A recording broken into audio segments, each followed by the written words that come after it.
Hello, what's going on? Just doing Shadowrun. Yep, the tabletop game.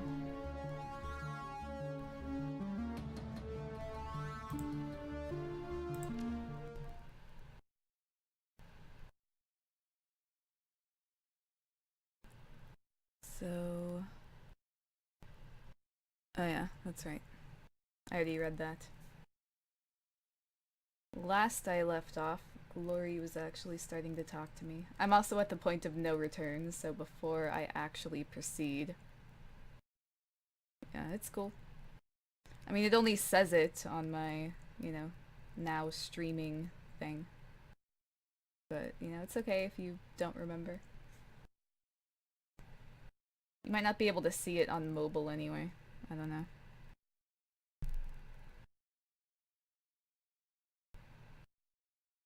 Oh my god.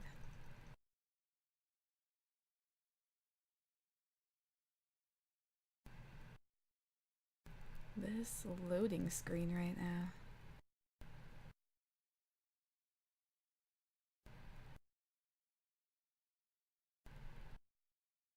What's working?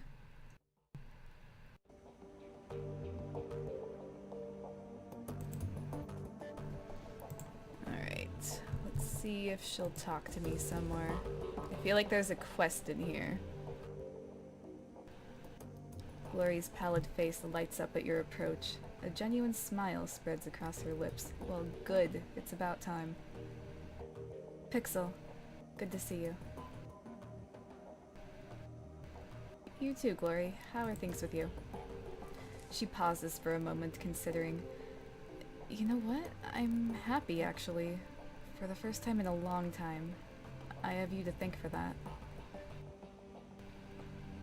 Are you ready to tell me about that chrome you're sporting?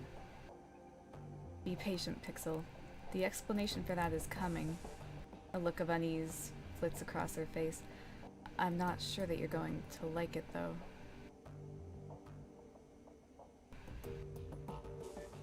Ooh. Should I push her? That seems to be working so far, and I don't know why. Because that's not how closed-off people actually work in real life. At least for the most part. There are exceptions to everything, but... Oh well. If she gets mad, I can just...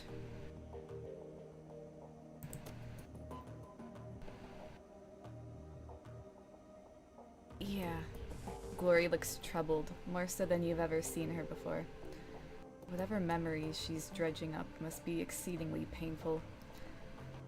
I'm not gonna lie, I haven't been looking forward to this, but yeah, it's time. Pixel, look, I'm about to tell you some things about myself that might change your opinion of me.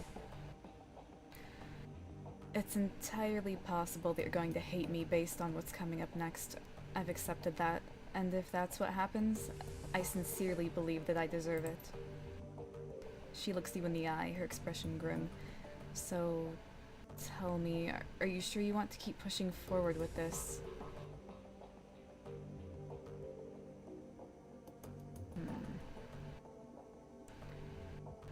This is important for you, Glory. After everything that we've been through, I think we both know that. Whatever you have to tell me, I'm ready to listen. Thanks, Pixel. Thanks for being a friend. So, when we left off last time, I had just moved from the streets of Tübingen to the warm, inviting confines of Fürstill. Marta and I were happy there for a little while, and Harrow embraced me as a long-lost daughter. I could probably take a moment to talk more about Harrow. He's going to be an important figure in this story. I don't know what his age was. He seemed old enough to be paternal, but young enough to hang with the kids on something like a peer level. Best guess, I'd say he was in his mid-20s. He was handsome and well-built, and a neatly trimmed beard and thick brown hair. And there was something else about him, something uncanny. Harrow had this charisma, this raw, magnetic attraction that just made people latch onto him. I saw it over and over. All it took was a few words and a pat on the shoulder, and Harrow would have a new convert. The other kids at the farm allowed him...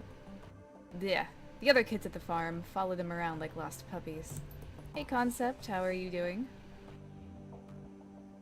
As much as I loved Marta, and as much as I thought she loved me, we forgot all about one another when Hera was around. All that we wanted was to be close to him, to be part of his inner circle, and soon enough we were. For a girl of 17, it was all terribly exciting.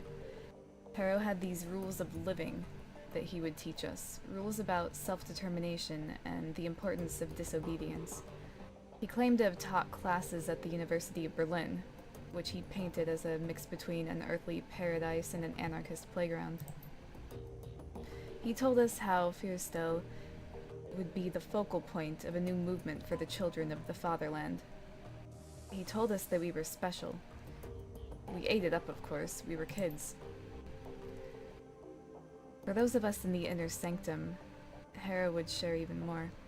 He had power of the likes which I'd never seen. Not my father's drunken fists or my own childish experiments, but genuine, incredible power. He said that it came from the Horned God, an ancient deity that he venerated. He knew about my latent abilities right away, and he offered to teach me. Naturally, I accepted.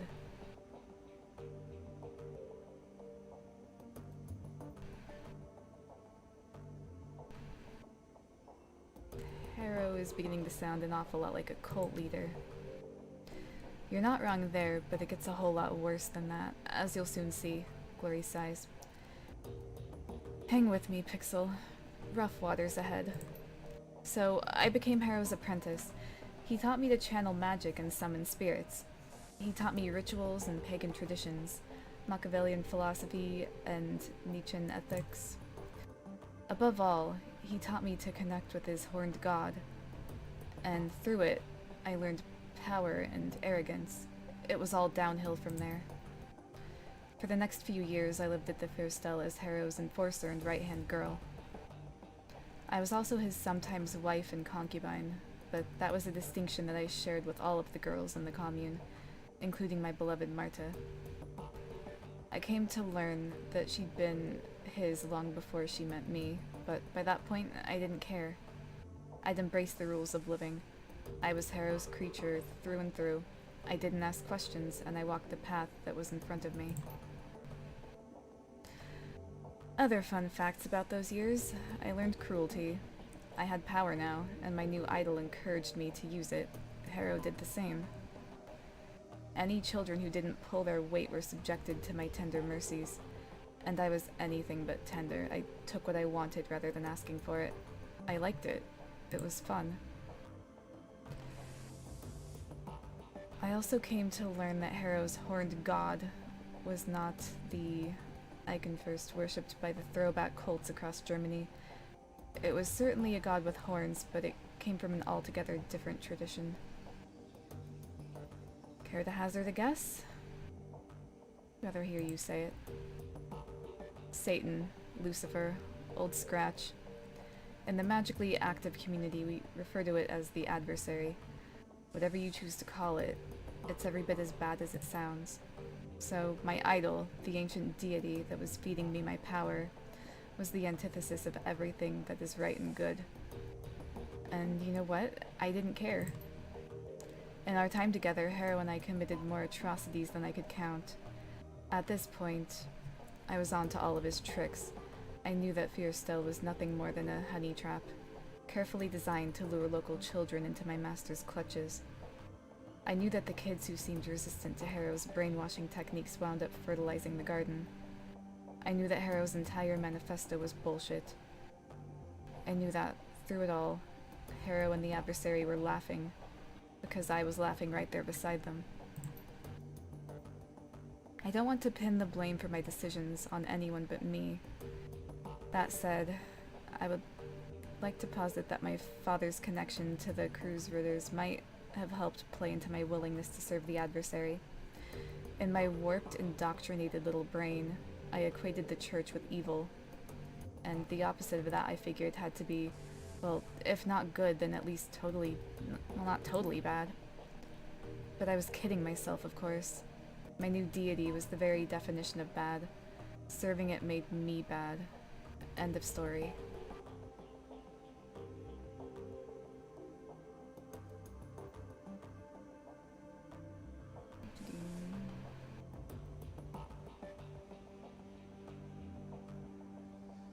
Can't excuse the choices that you made, but I understand why you made them. That's big of you, Pixel. I genuinely mean that.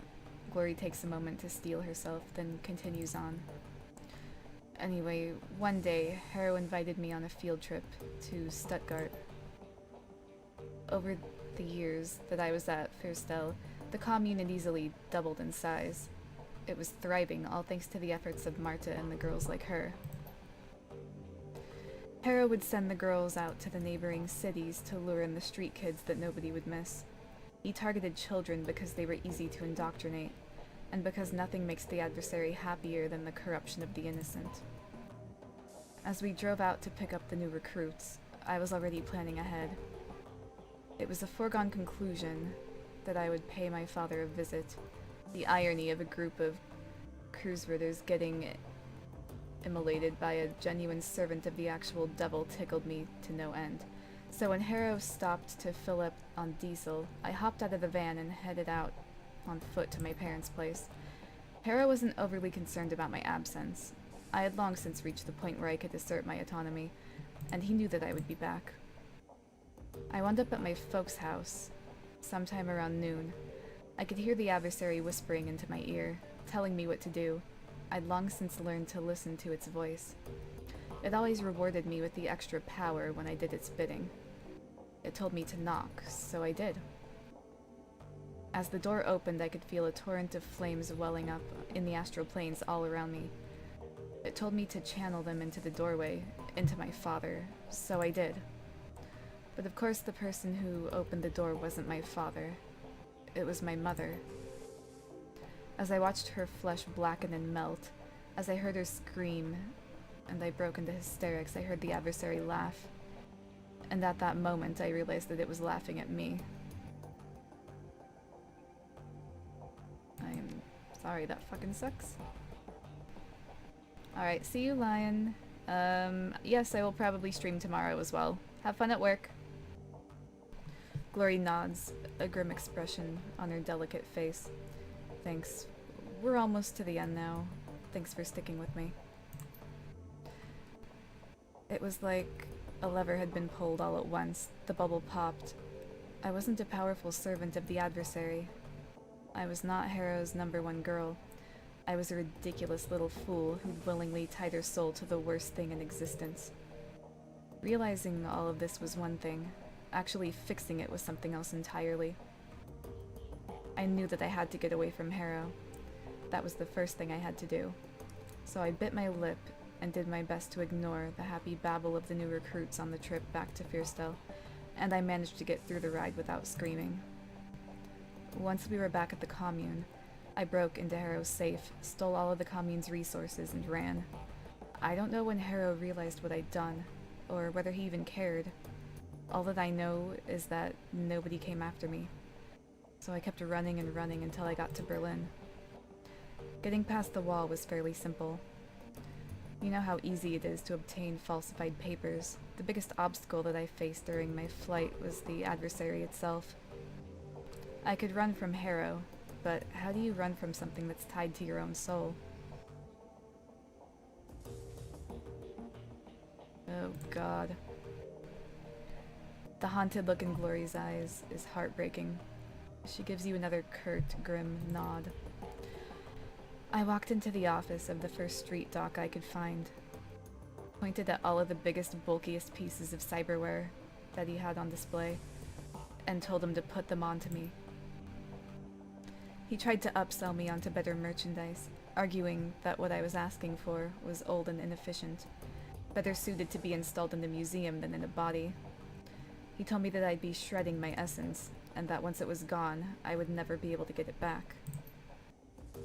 I stuck to my guns. After all, shredding my essence was the whole point. Glory looks up at you. Her eyes are sunken and hollow, and the aura of loss about her is palpable. She looks like a woman who's been through hell. That's all for now, Pixel. You've heard the tale. You know why I am the way I am. You know the things I've done, and how much I have to atone for. If you still want my company, fine. If I've lost your friendship, I understand that too, but for now, I need to be alone. Alright, let's go talk to Blitz.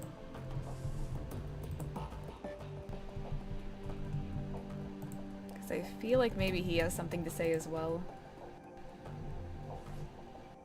It's a little harder to tell with Blitz and Glory whether they could be spoken to.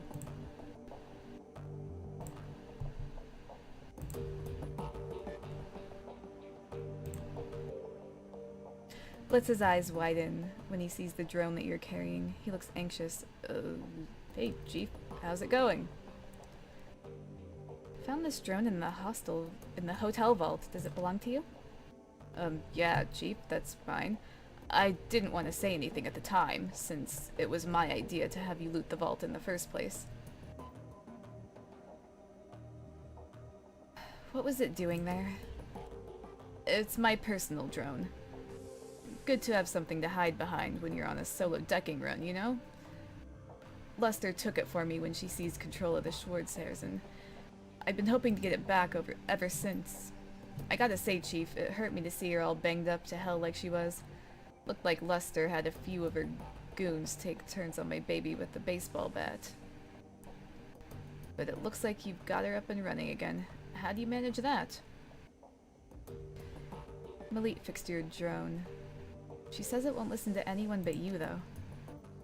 Score. So, can I have it back? I guess so. It's no use to me anyway.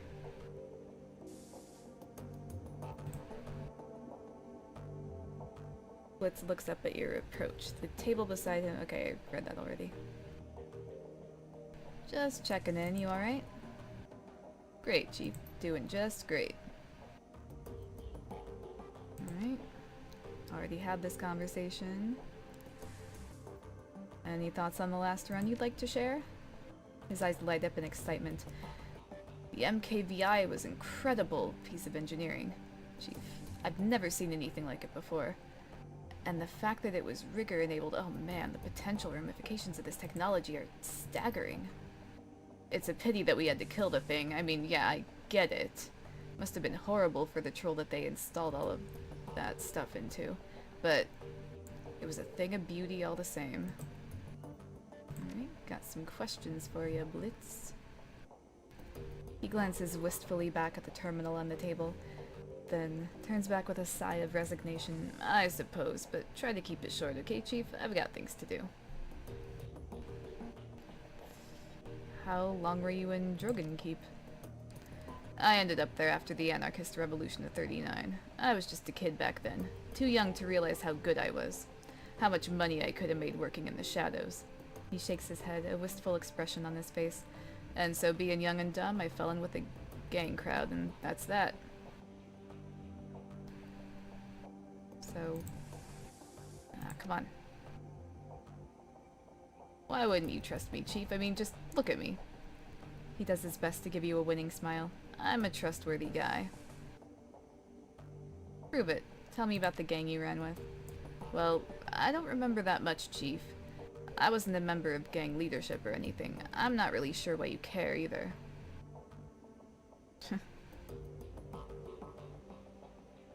Doesn't matter why I care. He rolls his eyes. That's what it'll take for you to trust me, then fine. Anything for you, Chief. Well, where to begin? When I first arrived at Dragonkeep, I spent some time taking in the lay of the land. The Schwarzhairs was still a pretty small gang, strictly street level, but I could see they were going places. I did a little pro bono decking for their leader, a fat little dwarf named Dieter. Soon enough, I was part of the family. For a drug gang, the Schwarzhairs were a decent enough folk. I made a lot of money with them. Helped them take the hotel in the first place. We had a lot of good years there. Then Dieter was killed in a firefight, and our happy little family fell apart. Sorry to hear that. He holds up his hand. Save your sympathy.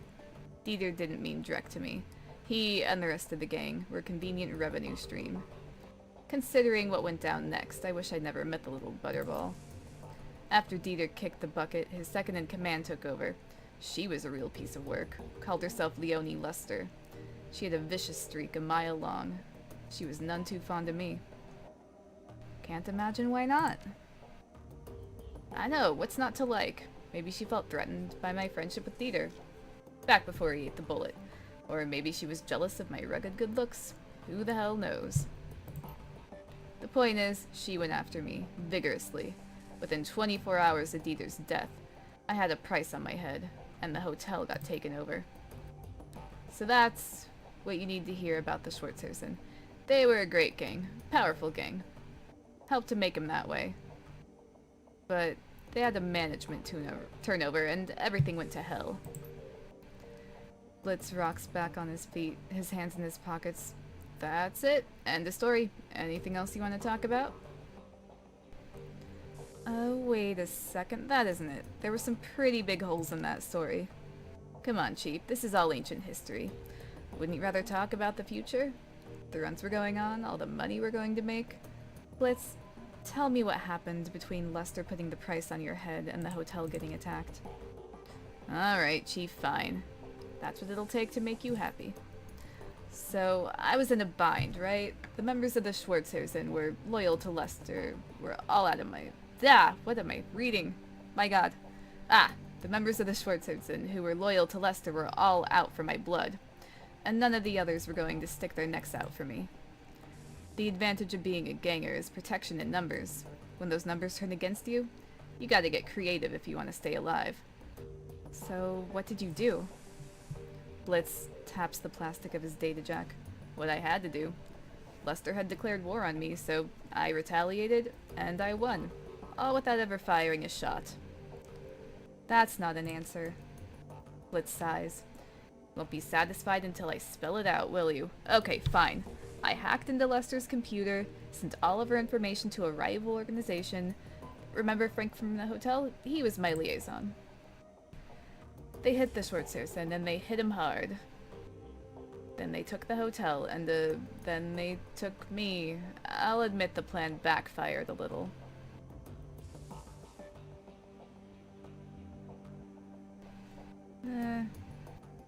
I guess you did what you had to do. Blitz lets out a sigh of relief. Thanks, Chief. I knew you'd understand.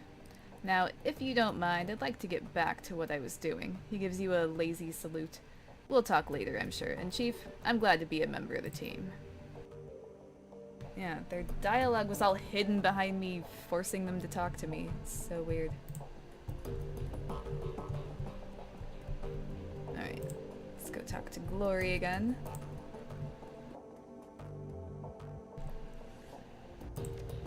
After I save.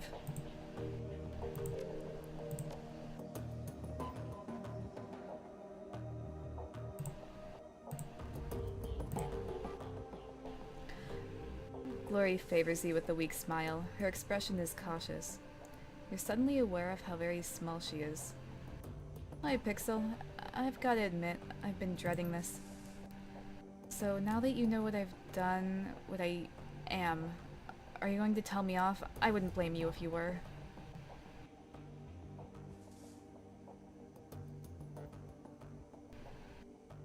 No, Glory, I'm not here to tell you off.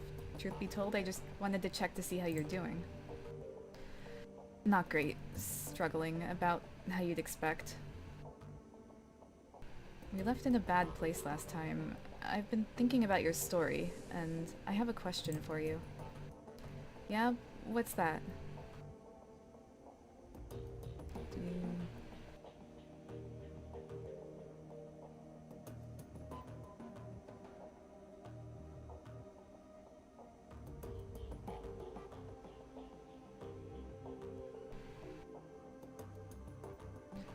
Well,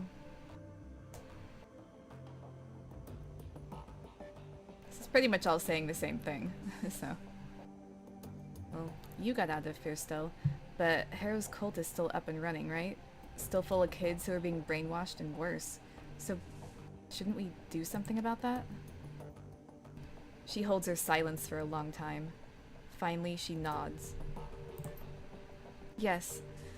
I've been thinking about this for a long time, Pixel, and every time I've gotten close to making a decision, I've turned and run away again.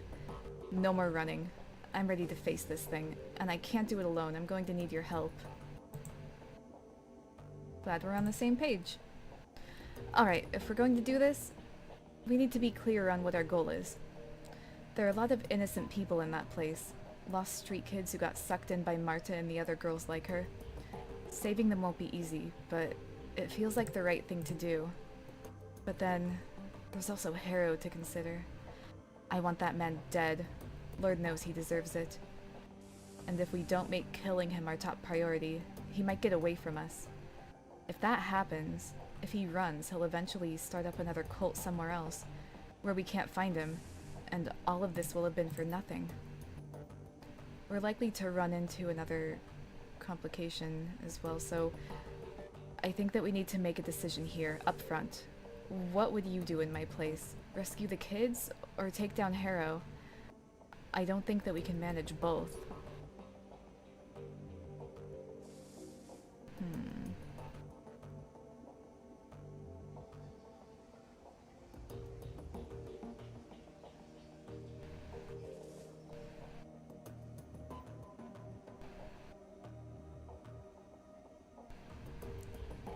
Don't tell me what to do. I do what I want. I was just reading the dialogue. It just happens that I agree with you though, but seriously, don't tell me what to do. We wipe out the cult, starting with Harrow. As long as he's alive, he can just start all of this over again. We'll save any cultists that we can, but the ones that are too far gone will have to be put down. Harrow needs to die. I don't want any other kids hurt or killed, but Harrow, that bastard has to pay for what he did to me. She stops, as if suddenly unsure of herself. A moment later, a newfound confidence seems to seize her. She looks to you, and there's a fire in her eyes. He has to pay for what he did to all of us. I won't let this happen again. He needs to die. Damned right he does. Meet me at the van when you're ready to go. It's a long drive from here to the Schonbuch. She nods. I'll see you there. Okay. I guess that's acceptable, but maybe wait for me to decide before you're like, I would do this. I like to make my own choices.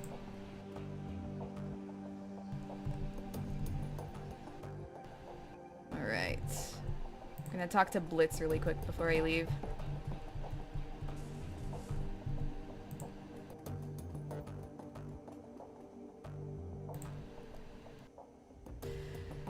Blitz stubs out a cigarette at your approach. Pixel, I was hoping I'd see you. Do you have another run lined up for us yet? I'm strapped for cash.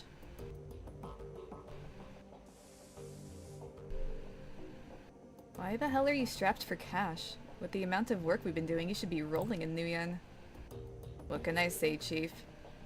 He tries a thoroughly unconvincing smile, but immediately seems to think better of it. The anxious look returns to his face. I have expensive tastes.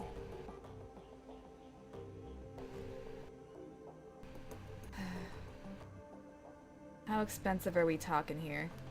Even if you had a raging cram habit, I think you'd have at least some money left. Expensive. Truth be told, I'm in debt. In debt? To who?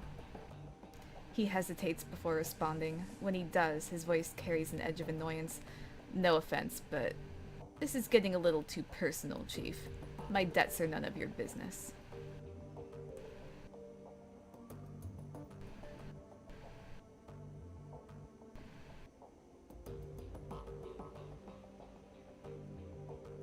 So you come to me begging for work, and then you tell me that it's none of my business? No, Blitz, you need to tell me. Blitz shakes his head in exasperation. Alright, fine. First off, you don't need to worry about anyone coming after me. My debts are a bunch of old contacts. If I don't pay him, I'm gonna lose him. And in this line of work, it isn't smart to burn bridges. Second, before you ask, those debts are for services rendered. I was in a tight spot. I needed some help, and I threw around a lot of IOUs to get it. Third, and finally, the trouble I was in involved a girl. There we go. Sentences. I'll tell you about it if you ask me to, but we're verging deep into personal feelings territory, so if you don't want to hear me sob over my ex-girlfriend, you'll drop the subject now. So it's up to you, Chief. You really want to go down this road, or shall we keep the relationship professional?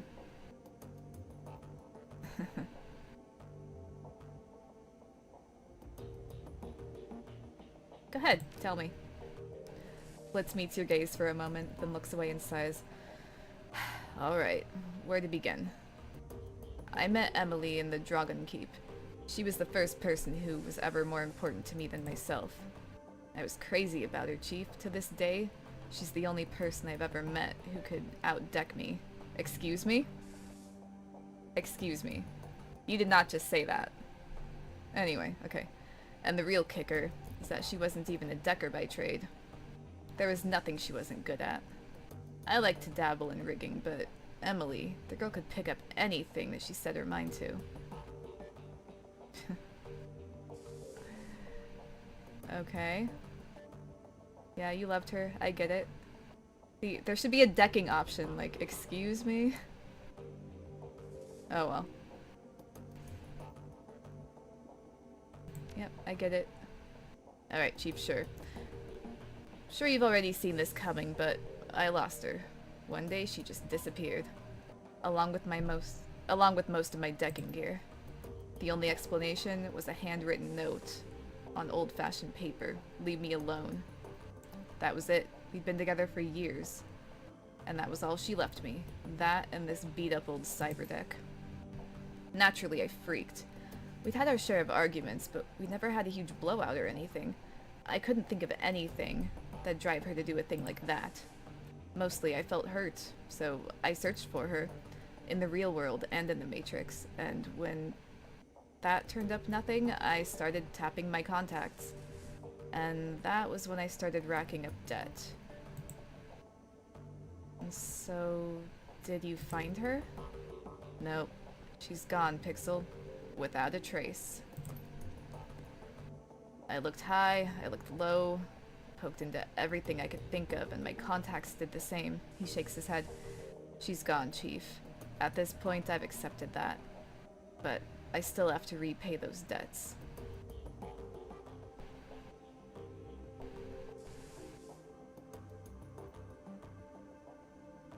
Yeah, I feel for you, but I guess you're right. Best to leave the past in the past, pay your debts and move on. Yeah, you're right, of course. Thanks for the talk, Chief.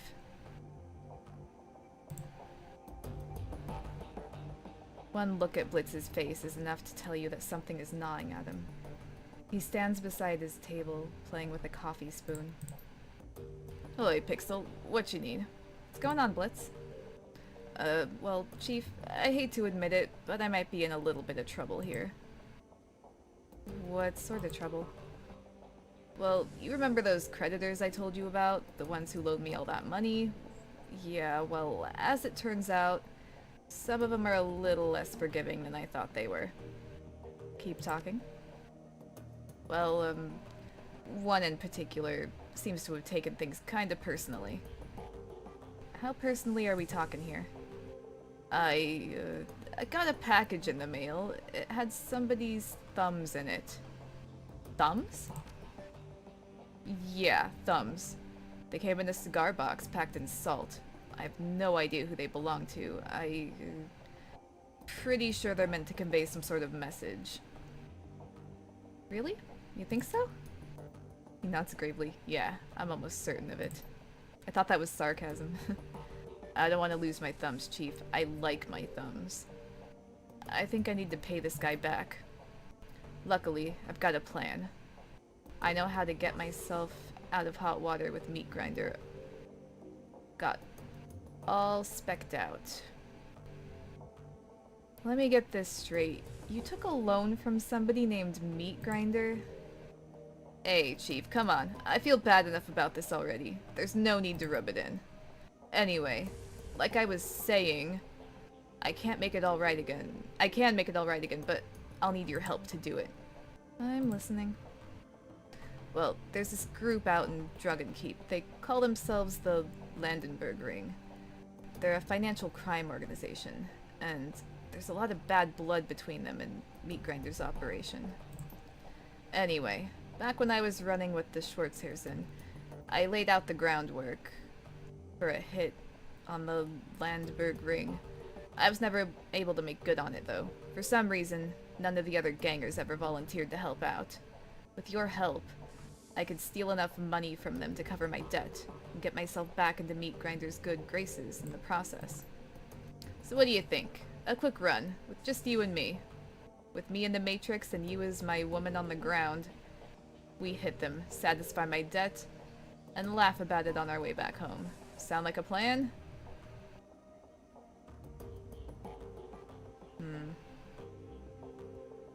Alright, Blitz. Just in the future, you need to be more upfront with me about things like this.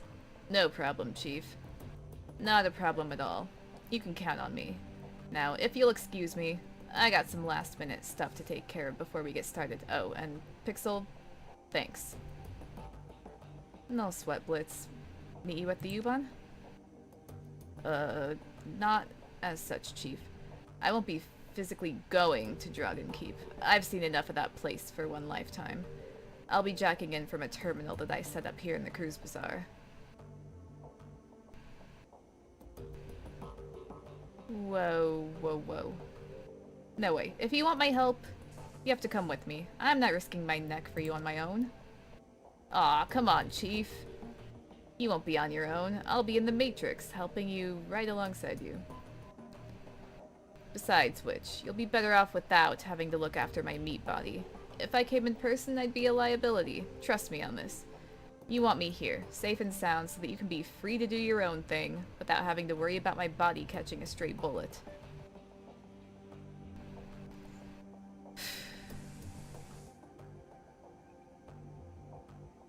See, but I'm a better decker than you. I know, I'm gonna get murdered. I'm a terrible fighter. But I think that's the only way I can do this. Oh my god. Alright, you bastard. Sounds good, Chief. Thanks again. Well, that fucking sucks. I'm gonna die. I am so gonna die and not see... Yeah. Terrible thing. What's over here? Ooh. Hold on, I'm gonna save before I do this in case I trigger something by accident.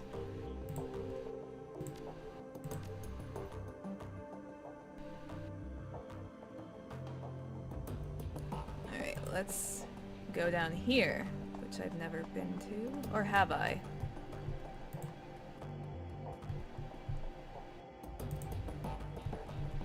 Is this just another way to get to the station? This would have saved me so much time. Well, I'm at the point of no return. Oh, this is to take the van with Glory. Okay.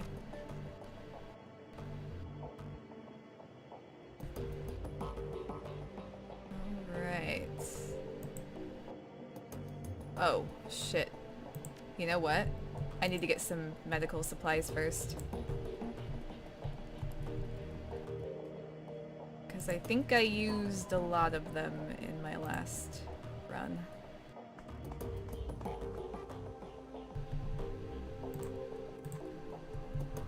Actually, I'm gonna check my stash.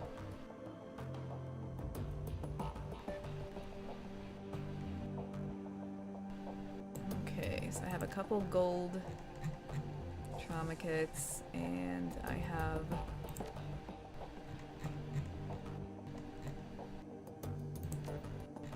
two med kits. Alright. Time to pay the doctor a visit. I was just kidding.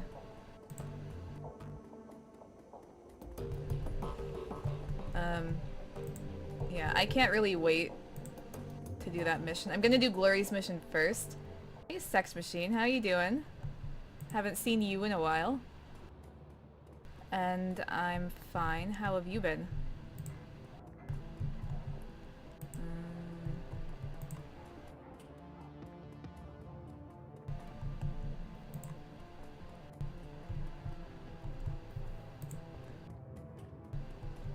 Worst sense of direction ever.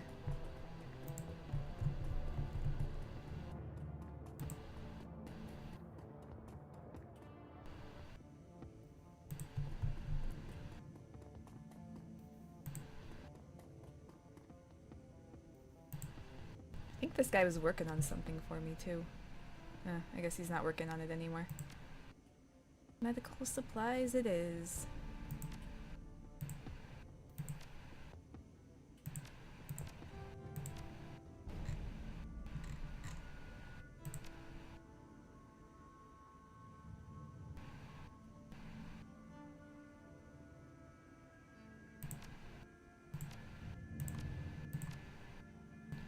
I am so gonna get myself killed when I do Blitz's mission. Oh my god.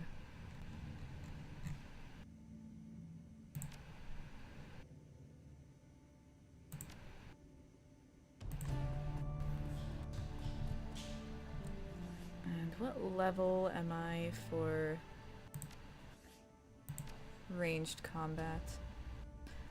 Okay, I have to be level 6 to get a better gun, so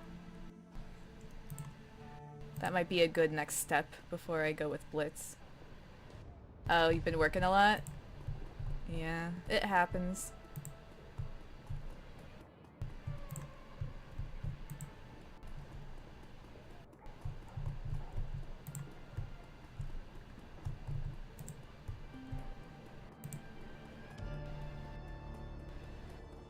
Yeah, I think I'm getting pretty close toward the end of this. I have a couple companion missions, and then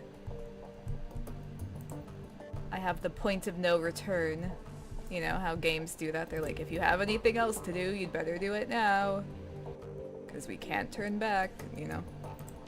So I'm at that sort of part, which leads me to believe I'm toward the end. But before I do that, I just have a couple companion missions to do.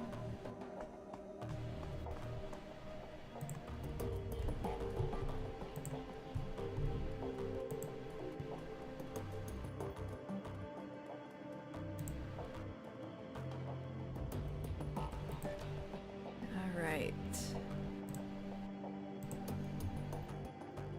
Looks good.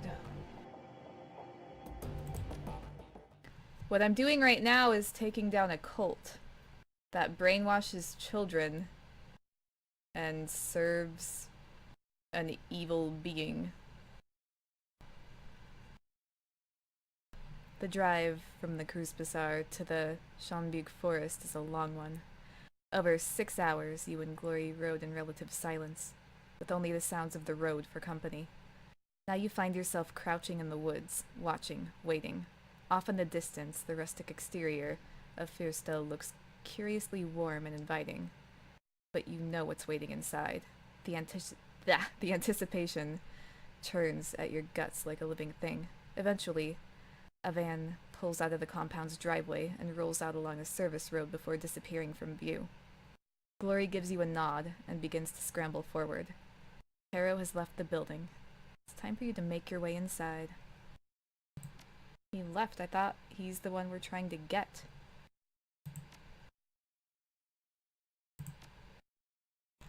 Don't think I need anything else right now. Yeah, I'm good.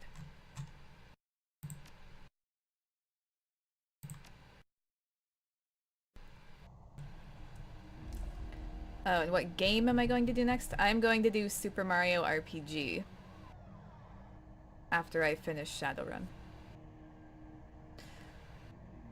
The weathered edifice of Fyrstel looms above you, dark and sinister in the chill night air. Despite the horrifying stories that Glory told you about this place, something about it feels strangely comforting. In the back of your mind, insidious voices whisper that you could stay here forever. You feel it? The lure of this place. Glory gestures with a limb of chrome and steel. When I was a kid, when I was whole, the pull was irresistible.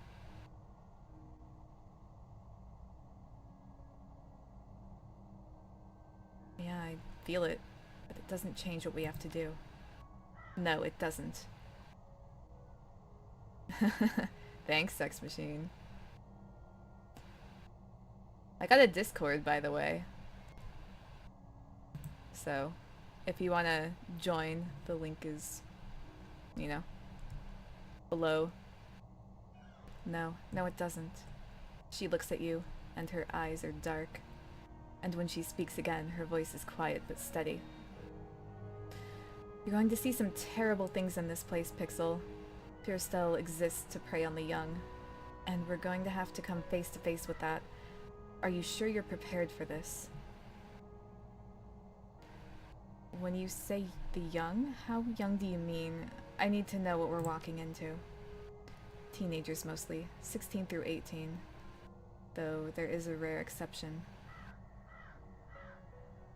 Well, it's young enough to make me feel uneasy.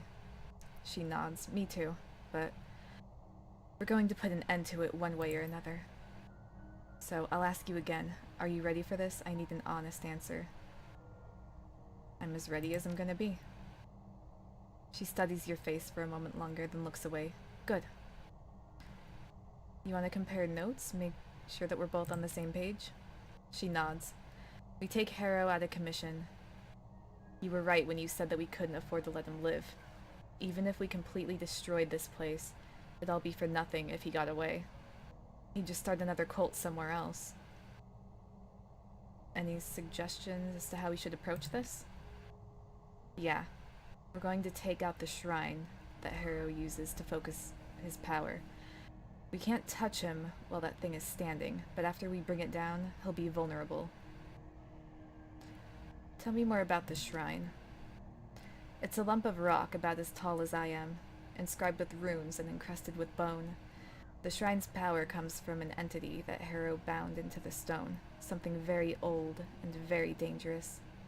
A toxic spirit. In many ways, it's the heart of this place. We can't touch Harrow while the shrine is intact. If we try, he'll siphon enough power from it to slaughter us where we stand. But if we confront the shrine and kill the spirit, the astral backlash from its death will cripple him. All we'll have to do is finish him off. Alright, anything else? That makes sense. If you have any questions, it'd be best if you ask them now. So we make our way to the shrine, and then what? Breaking the rock won't work. We'll have to take on the spirit directly, track it to where it lives, and kill it. She pats the satchel that hangs from her shoulder. I've brought what we'll need to do that.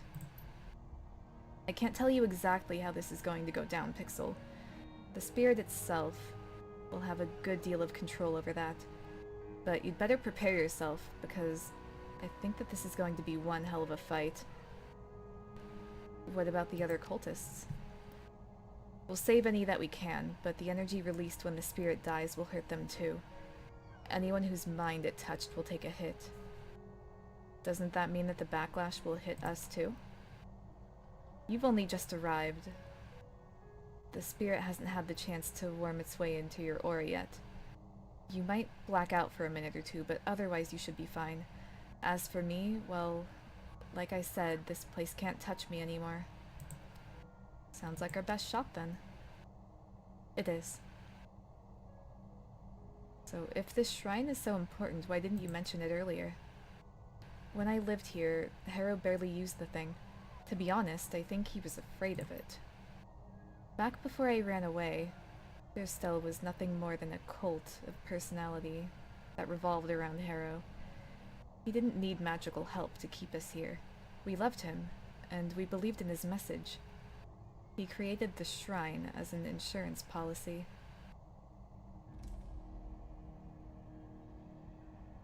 And you think that something has changed, and he started abusing the shrine's power? She nods, yes. And I think that my escape was the cause of that change. I know Harrow. When I ran, I bruised his ego. His charisma and charm had failed him, and my disappearance rubbed his nose in that failure. He wouldn't be willing to chance something like that happening again. Not when he had the means to prevent it. So the cultists here, then they're like puppets? The shrine controls them? Not exactly, it's more insidious than that. Think of the shrine's influence as a drug. It lowers your inhibitions, makes you compliant. If you were to stay here for a couple of days, you'd fall in love with this place, and you wouldn't even know why. All of Harrow's bullshit would start to make sense. You'd be happy. In essence, all of the cultists here are addicted to this place. That makes them a threat, yes, but it also makes them victims. I think I know everything I need to. Let's get moving. She nods. The razors flick out of her fingertips. I'm with you. Let's do this. Okay, gonna save.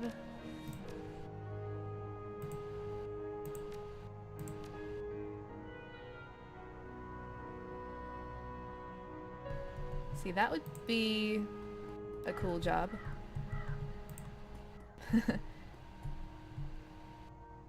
Just reading audiobooks aloud.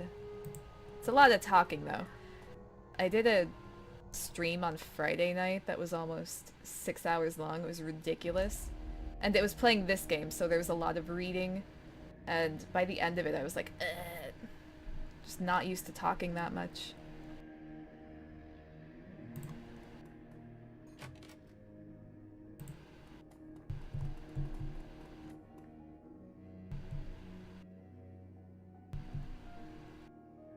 Yeah, I guess they're part of her cyberware.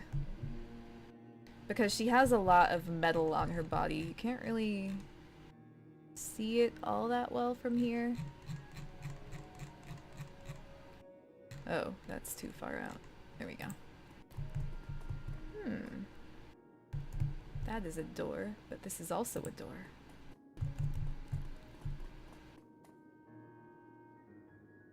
You can hear a distant murmuring sound coming from inside the room. Voices, 3, maybe 4 people, all talking amongst themselves. You can't make out what they're saying, but one of the voices sounds desperate.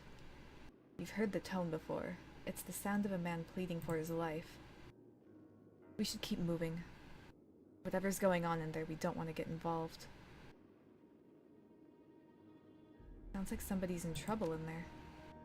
I don't doubt it, but we're here to kill Harrow, not the people he's brainwashed. After we've taken down the shrine, the cultists in there will be hurt, disoriented. We can deal with them then. Alright, Glory. You win.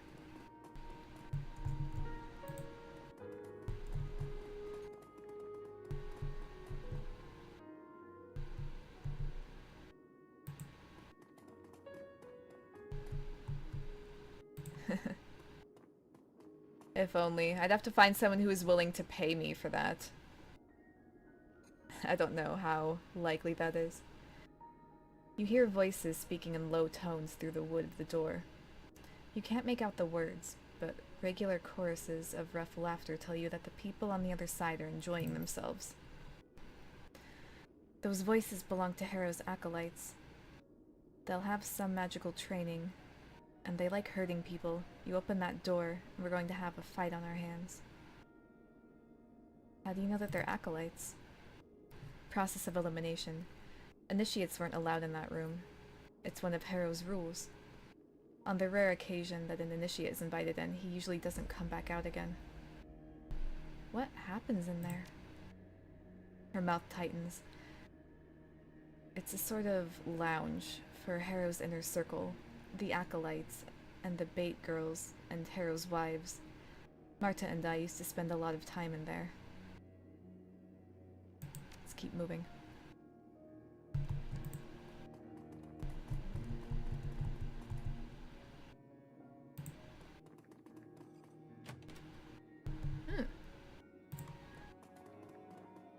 Actually come in here. Glory pauses at the side of the van. She traces the side of it with a claw. I remember cruising the back alleys of Tübingen, looking for the kids in need of help. The bait girls, Marta and the others like her, would offer them money, or food, or drugs, or sex, whatever it took to get them into the van. And once they piled in, Harrow and I would be waiting to greet them. I remember so many nights like that, she frowns. I remember how much I used to enjoy it.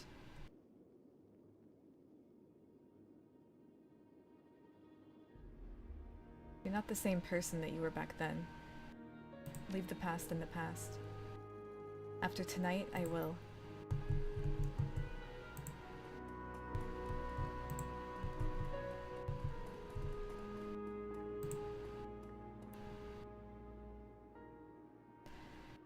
This is the Initiate's dormitory.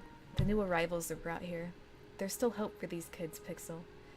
Harrow hasn't had the chance to ruin them yet.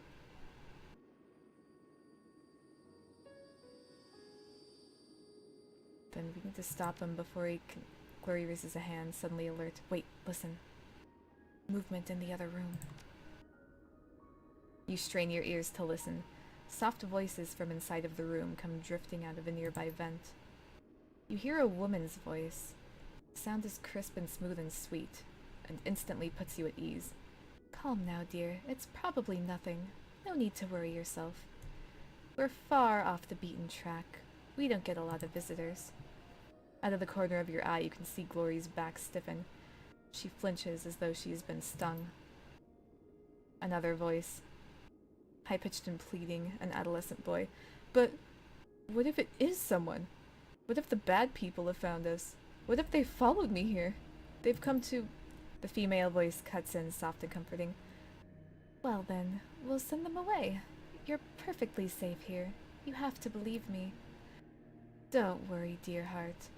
Hera won't let anyone hurt you. Not here in this place, not ever again. You hear another boy's voice, this one's deeper. Are you certain, Marta? Positive. Be calm. All of you. As long as you're here with us, nothing bad will ever happen to you.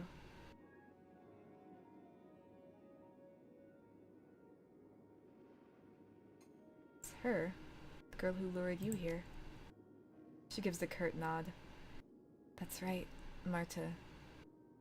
The bait that Harrow used to draw me into this place. What do you want to do? Glory pauses, grits her teeth. Finally, she spits out an answer. I don't know. If she's still here, she'll be Harrow's number one. My old position. He had his way with all of us, but he was always sweet on Marta. He was always sweet on Marta. Part of me wants to kill her. She's the reason why a lot of kids wound up here, including me. She grits her teeth, and the razors flick out of her fingertips. A second later, she retracts them. But there isn't time. This isn't what we're here for.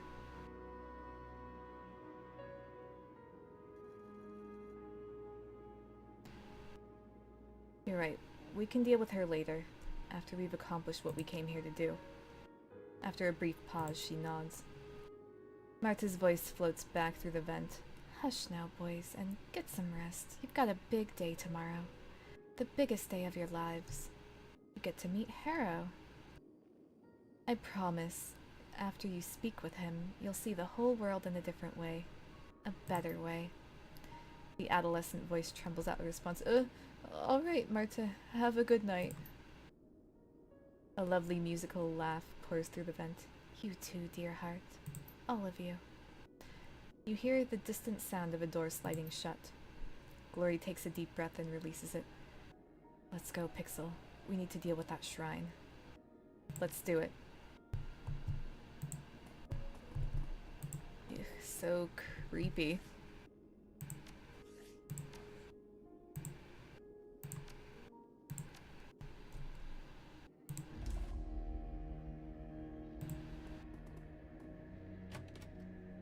Ooh, what's over here?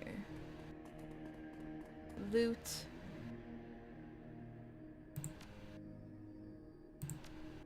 Yeah, send it to my stash.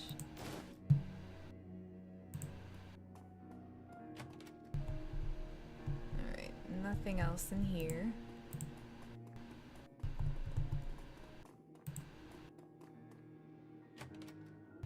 Huh. I like how I just have the power to know whether there are people behind the doors or not. As you open the refrigerator door, a whiff of ammonia sticks in your nostrils. Watery light glints off of the door's polished interior. The fridge is stacked full of large plastic bins, all tightly sealed and neatly labeled. It's hard to tell through the opaque plastic, but they appear to be full of meat. Oh god. Take a closer look. First thing that hits you is the smell. The meat in here is beyond rancid. White mold frosts the sides of the bin, and it's all that you can do to keep from gagging. As you rush to put the lid back on, you recognize a familiar shape in the rotten meat. A mangled human hand. Is this what I think it is? Glory's voice is flat. Ritual supplies. The adversary prefers them aged. Harrow teaches all of the initiates how to do it. How to harvest the meat, how to store it, how to label it. Nobody likes doing it at first, but you learn. By the end, it doesn't even bother you anymore. This is beyond fucked. We need to get this place down. When Harrow's dead, all of this will stop. She turns away from you. Let's keep moving.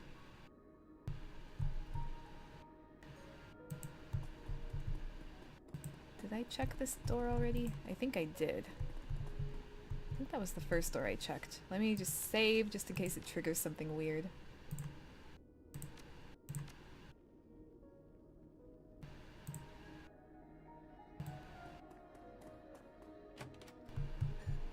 Oh, okay, nothing in here. Ha!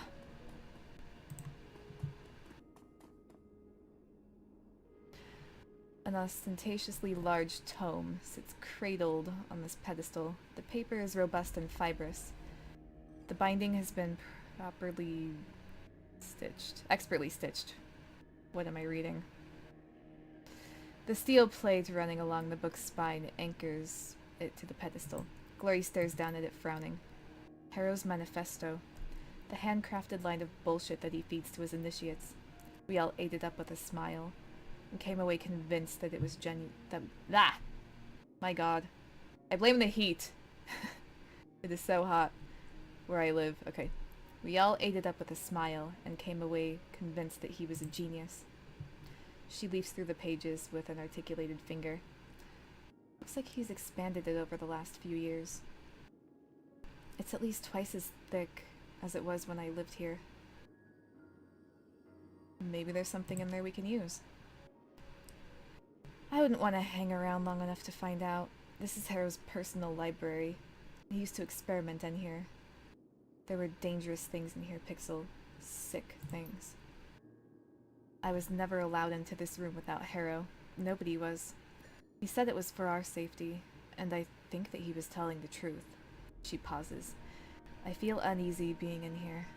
I don't want to stay any longer than we have to.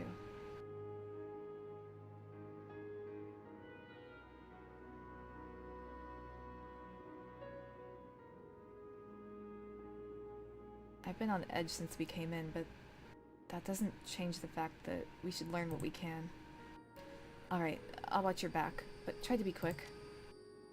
You flip through the early pages of the manifesto. What looks like a good place to jump in and start to read. When I first set out on the path to free living, I realized that I'd have to rethink all of my earlier assumptions about life. I'd have to question my own values and beliefs. I would need the strength to trust in the answers that came to me. The prospect was daunting, but it was also necessary. The road to true freedom is paved with unanswered questions. After all, you can't learn to be free from a book. The answers won't come from a Bible, an instruction manual, or a code of conduct. If you don't learn that, you'll never break your chains. The path to true freedom is one that each of us must walk on his or her own. What makes life worth living? What in life is truly valuable? And what is the dross that can be burned away? I spent weeks dissecting every aspect of my life to find the answers to those questions. Slowly, agonizingly, I pared down the list until only 4 items remained. Those 4 items became the cornerstones of my new philosophy, and the basis for everything that Firstel stands for. Love, the first cornerstone, and the most important. Without love, life is bland and meaningless. Without love, we might as well be machines. Love what you do, love the people around you, but above all, love yourself. Self-determination, the second cornerstone. Each of us must be his or her own shepherd. No more gods and no more kings. Your life is your own. Lash out against anyone or anything that tries to treat you like property. An assault on your freedom is an assault on your whole being, and it must be met with an equally ferocious response. Charity, the third cornerstone. A miserly life is an empty life. If each of us is his or her own master, then nobody should live as a serf. By helping others along the path to enlightenment, so do we enrich our own lives. Passion, the final cornerstone. Complacency is poison, be wary of it. Ambition is the key to fulfilling life. Don't settle for what is. If you do, you abandon what could be. You hear rustling behind you, Glory. Turning, you can see a troubled look on her face. That ominous feeling is getting stronger, Pixel. It feels like we're being watched. Alright, let's get out of here. Can't help but see the irony in that. It's been 85. I'm jealous. It was like... Oh, it's so much worse where I am right now. It's in the hundreds. And the AC in my house is down until Saturday. And I want to die.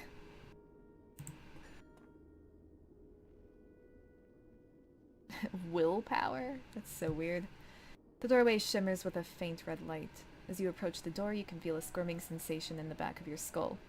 Your limbs begin to tingle, then feel heavy. The closer that you get to the doorway, the more a struggle it is to continue moving forward. It feels as though the strength is being siphoned from your body. As you step away from the door, the crawling sensation gradually recedes. A moment later, the strength returns to your limbs. Glory stares into the light, frowning. The shrine room is through there, but this barrier wasn't here before. Harrow must have warded the doorway after I ran. How do we get through? The ward is like a lock. There must be a key, a grimace crosses her face, and I know who has it. It's the only person here that Harrow would offer it to. Marta. She nods. Looks like we're going to have to confront her after all. The razors flick out of her fingers. Let's go. Just imagining, I think that's like the second or third time she's done that. I'm just imagining her, like, just keeping, like, flicking her razors out randomly. Like, let's go.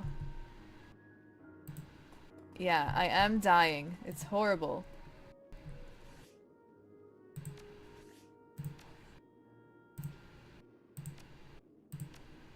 I mean, it's not that hot in my house, but it's still really fucking hot in here.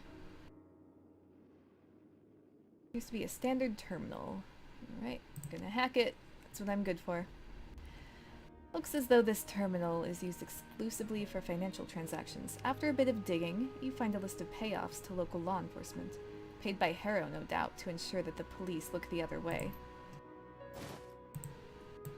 Based on what I've read about cults, this is all pretty spot on. And very terrifying. Yeah, it's ridiculous. I don't have AC in my car either. And, like, over the weekend I was like, well, at least when I go to work on Monday, I'll have AC in there. But then when I got to work, the AC was down at work too. So I was miserable in my room all day. Then I was miserable in my office all day. And then I was miserable in the car. And I'm still miserable. It's so fucking hot. Eh. Let's open the door. Who are you? The initiate closest to the door whips his head up to look at you. He takes a stutter step backward in alarm, then opens his mouth to cry for help.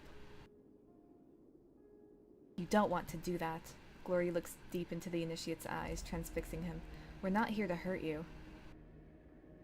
If we wanted to kill you, you'd already be dead. You've lived on the street. You know how this works. Slowly, the initiate seems to calm down. Yeah, you're right.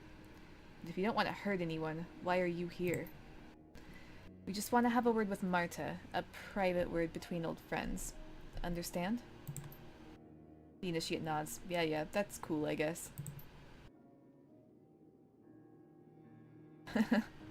Apparently. Oh, shit. Oh, okay. I thought my stream went down for a minute. It scared me. Yeah, see, but you are a freak of nature who loves when it's blazing hot outside and doesn't turn the AC on in your car when it's been sitting in the sun all day. I don't know what it is, but you are a special case. The initiate by the door is staring at Glory's limbs, her eyes wide. She's a mousy little thing. That's not what I would use to describe her, but it's okay. Probably somewhere in the vicinity of 17 years old, with purple contact lenses and a shock of blue hair. She glances up at Glory, blinking. You used to live here, didn't you? I've seen your picture before. Glory's expression remains neutral. Really? I think so. I didn't look at it long. It was in a room that I wasn't supposed to be in, but I'm pretty sure it was you. It probably was. You're right, I did live here a long time ago. I was like you back then, a scared kid brought here by Marta for a chance at a new life. I like Marta. She's so nice. I always feel safe when I'm with her. Most adults aren't like that. They either don't notice you, or they do for the wrong reasons, but Marta, she cares about us. There's a long pause, and then the initiate looks at you. Screwing up her courage, she speaks. Can I ask you a question? Go ahead. Well, I overheard Marta talking with Mr. Harrow yesterday. I think that they were talking about our meeting with him. The one that Marta was just telling us about. Where we'll learn to see the world in a different way. Go on. Oh, what's up? I just gotta notice that you're streaming, Jay. What are you doing here? Well, I couldn't really hear the whole conversation. It was all muffled, but what I could hear was kind of weird. Mr. Harrow said some stuff about the shrine, and then it sounded like he changed the subject, because he started talking about dinner. Something about chopping up meat? Well, Marta got real upset. She said they're too new, they're not ready. Make the older ones do it, stuff like that. But when Mr. Harrow said some other things, and then she calmed down again. When she left, she was smiling. And so I was just wondering, do you know what they were talking about? I want to make sure that Marta is okay, but I can't ask her about it, because I don't want her to find out that I was eavesdropping. Sorry, I'm new here myself. Glory, do you have any ideas? Could be a number of things. She turns to face the initiate, her voice is gentle. I wouldn't worry about it, sweetie. We'll make sure that Marta is okay. Alright, but don't tell her I told you, please? Don't worry, we won't. The girl smiles sheepishly and steps back. As you pass by on your way to the door, Glory shoots you a sidelong glance. I don't know for certain what Harrow has planned for those kids, but I do know one thing. Whatever it is, we aren't going to let it happen. Agreed.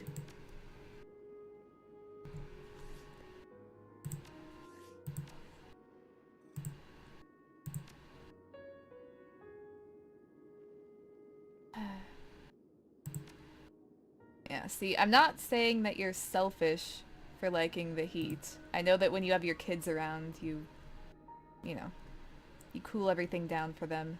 But I still think it's weird that you're totally cool just sitting there in 90-something degree weather. Just like, oh, this is fine. Because I just die. I'm a mountain kid. Grew up in the mountains, so I just can't stand heat.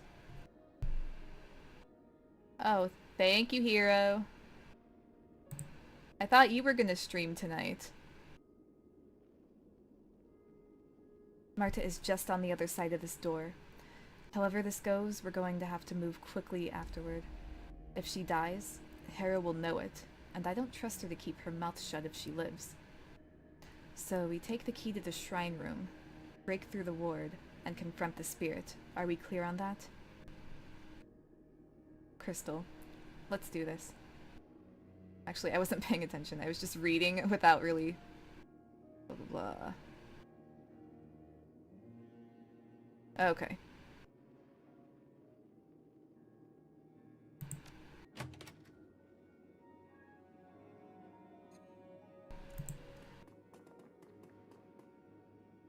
The woman in this room is lovely. Full lips contrast artfully with her fine elvish features, and a tumble of fire-red hair spills down over her shoulders. Beyond her physical beauty, there's something inherently approachable about her. She exudes an almost palpable aura of kindness and warmth.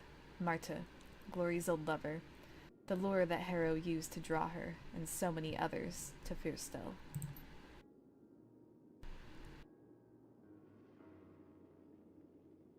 My god, that sounds so disgusting. Sorry, I hate heat. Not judging you personally, I just don't get it. But, oh well. Enough about the heat and how I want to die right now. She approaches... Oh god, what the fuck am I reading? She looks up with a start at the sound of your approach. Her eyes go wide at the sight of Glory. As she takes in her cyberware, her mouth falls open in horror. Glory? I was expecting not that, by the way they described her. Sorry. Oh man. I'm awful. I think that Glory is like way more attractive than Marta. Yes, Marta, it's me. Glory's voice is cold. It's been a long time. It has, Marta swallows. The horrified look hasn't left her face. Glory, what have you done to yourself? What I had to do. I got out, Marta. This is the only way. Oh, Glory. All at once, the horror on Marta's face is replaced with an expression of profound sorrow. I am so sorry. Marta steps forward, her arms extended to wrap Glory in a hug.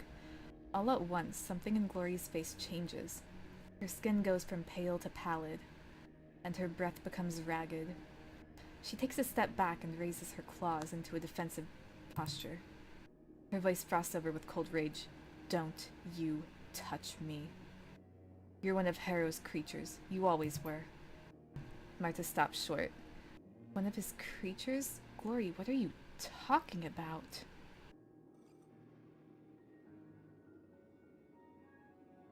I'm gonna stay out of this for now. If it gets worse, I might have to step in.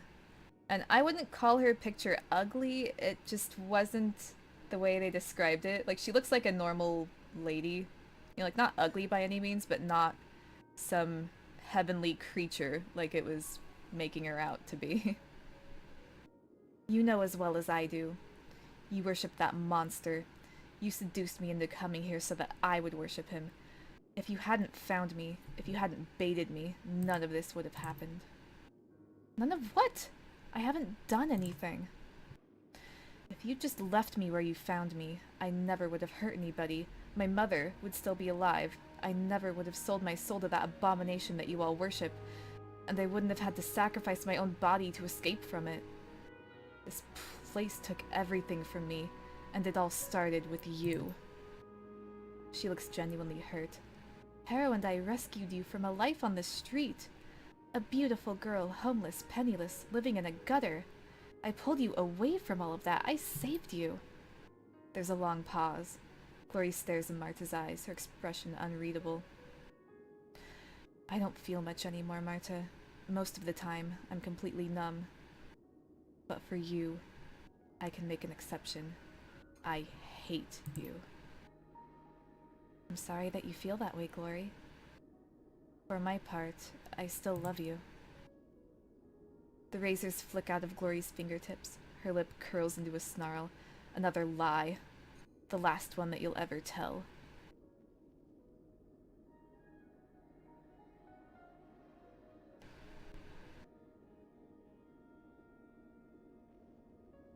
Should I let her do it? Because I do feel like something's going on. Maybe I'll let her kill her later.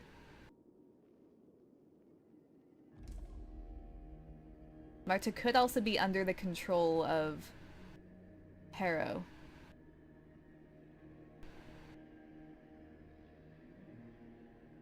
Otherwise, I'd agree with you.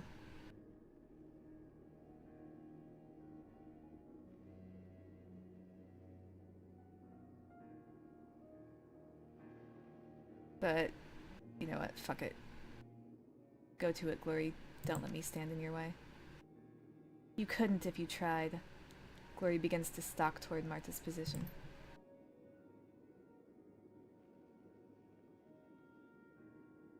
Alright, Glory. I didn't want to do this, but you win. Her hands begin to glow. Let me show you what our husband has taught me since you disappeared. Alright, is there anywhere for me to hide? Yes, there is. Is it gonna help? I don't know. God, I fucking suck. Okay. Glory. Make this bitch bleed. Oh, she has armor. I'm gonna use this one, actually.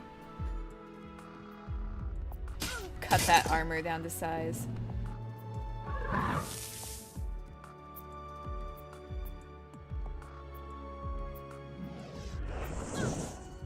Ooh. That hurt more than I expected. All the kids in there are like, ah! Can't say I blame you, kids. Alright, better aim? Wait a minute. Yeah. Actually, I'll have Glory get her first. She deserves it.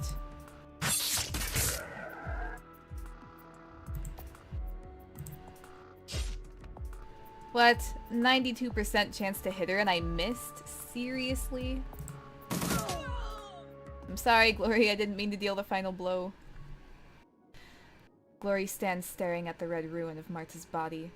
Her eyes flit down to her claws, and an expression of growing horror creeps across her face. Are you okay, Glory? It takes a long time to respond. Her voice is choked with long, dormant emotion. No, I'm not.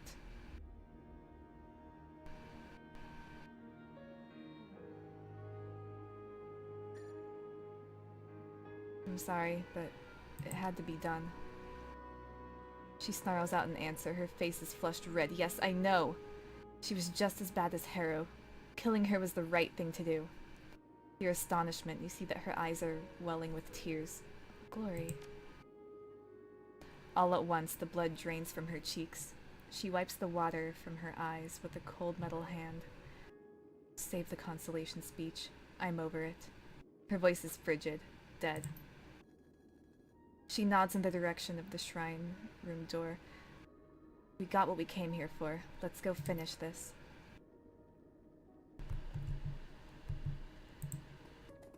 Man, I was trying to let her get the, you know, the entire kill, but she missed on a 92% chance.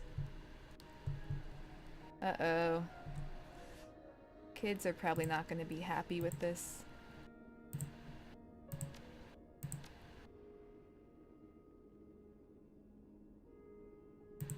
See what this dude has to say. You monster! You killed Marta! It couldn't be helped. Harrow's going to get you, you'll see.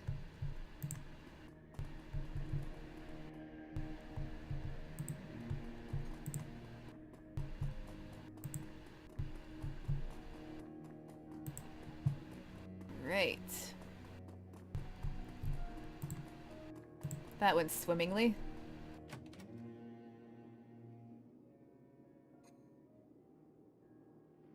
I don't know, maybe she cleans her claws, you don't know. As you step forward, the scintillating red light that streams from the doorway flickers and dies.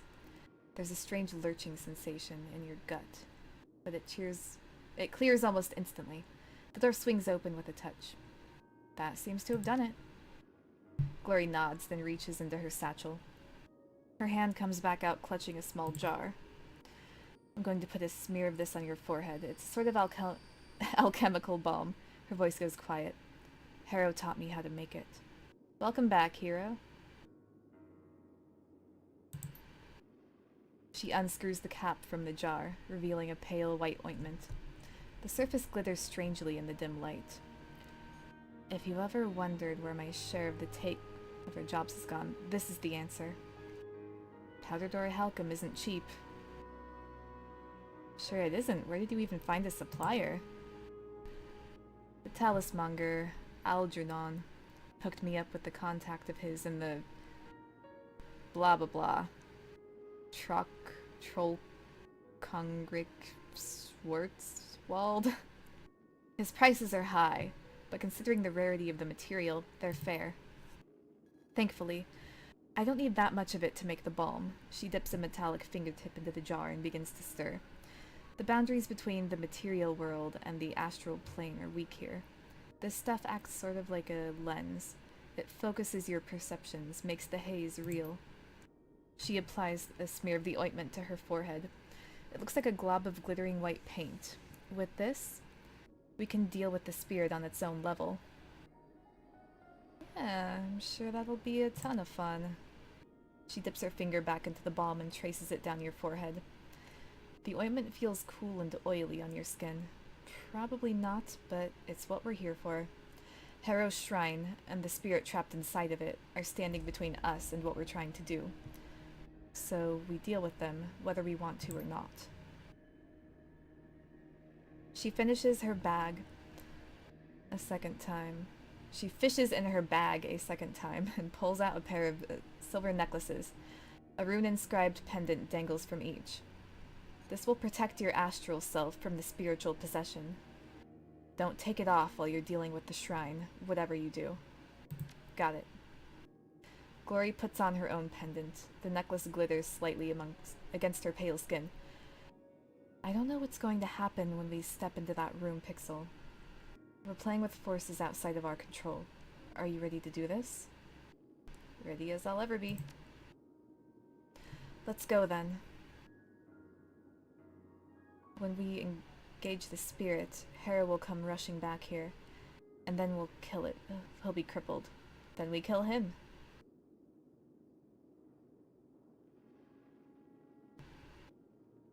That's the plan. Let's do it. Okay, it's saved for me. Alright.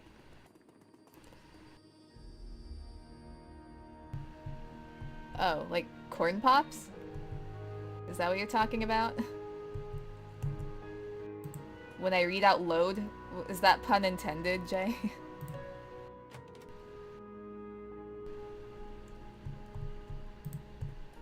To go with my name, Raging Clue. As you approach this shrine, a chorus of high, sibilant voices fills the air. The sound is light and airy, but something about it fills you with a bone-deep dread.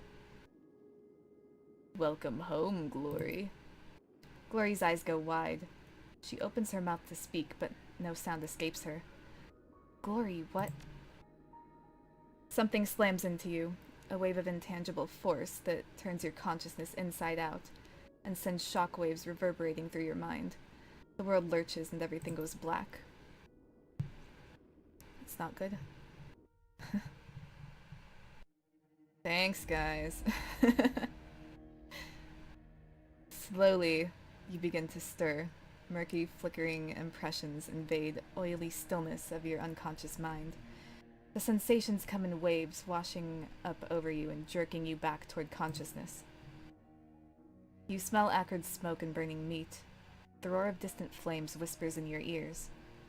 When your eyes flutter open, a dull red glare fills your vision. As you attempt to struggle to your feet, you become dimly aware that the gravity here feels wrong. Everything is heavier than it should be. Slowly, the waves grow still and your senses calm. You find yourself staring into an infinite horizon. The blasted ruins of Fyrstel stretch out in all directions, as far as the eye can see. Holy shit! Warily, Glory surveys your surroundings. I'd say that's an understatement. Where the hell are we? I can't say for certain, but there's one thing that I am sure of. Whatever this place is, the adversary holds its sway here. If this is the adversary's domain, would that make this hell? No, she shakes her head. I don't think it's as simple as that. But the spirit that we're hunting is going to be here, right? Yes, it should be here. Somewhere.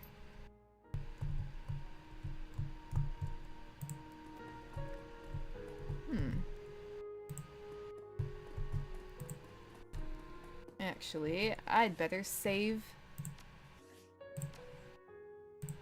Because, yeah, anyone who's been watching me for at least a little bit knows I do this constantly. So. Thank you. Alright, see you later. Both of you, I guess. Have fun. Oh wait, no. You were talking to Hero. I thought you and Hero were both leaving. I got really confused. Oh god. As you step forward, you find yourself gagging. The air in this room is saturated with a slaughterhouse smell. A smell like blood and bile and feces. That sounds really disgusting. Up ahead, you catch sight of something sliding into the world. It looks like a charred man, with a pair of tortured faces where his shoulders should be. The thing burns like a Roman candle, splitting white-hot sparks in a fiery plume. An oily substance runs down between its dangling legs and spatters onto the floor. Where those drips land, they burn. Behind the creature, a second thing lumbers into view. A wall of muscle, sinew, and burning pitch. The things lurch toward you, leaving a trail of greasy smoke in their wake. Did my stream go down?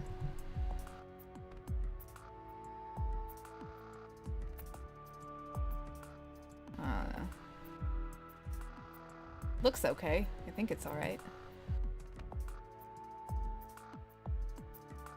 I don't know. I'm gonna refresh just to make sure. Because Twitch is acting weird.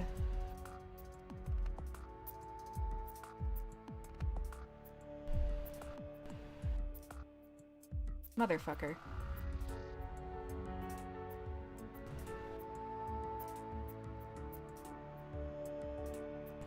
Am I back?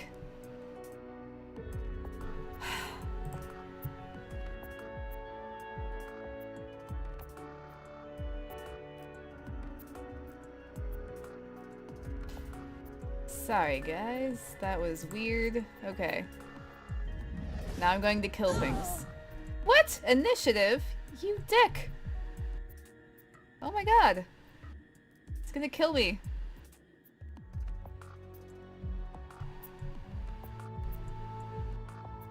And the only way to get behind cover is to use both of my moves. That's great. Thank you, game. Guess I'd better do that, though. Motherfucker. Okay. Glory. Can you get that guy at least? No, I guess not. Oh, and this one's gonna fucking kill me. There I go. What a ridiculous fight.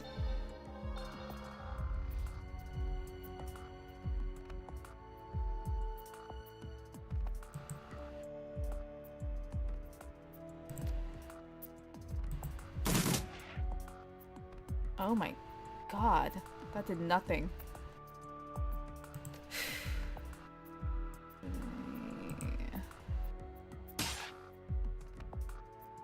Yeah.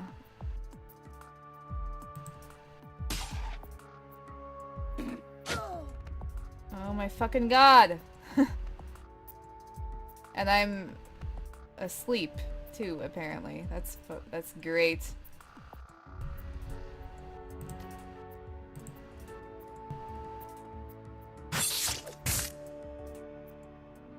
And Glory's missing everything. That's even better. You know what? Ah, she can't heal me.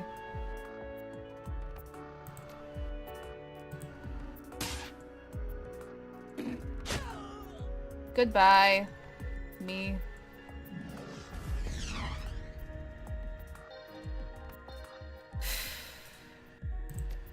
So fucking ridiculous. Alright. Pixel, run away like a little bitch.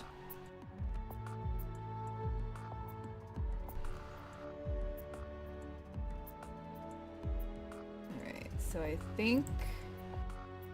Should I wait for this guy to bleed out, or should I... I'll just get him. Or not. God damn it, Glory. There we go. What does this guy want with me? What do you want with me, you asshole?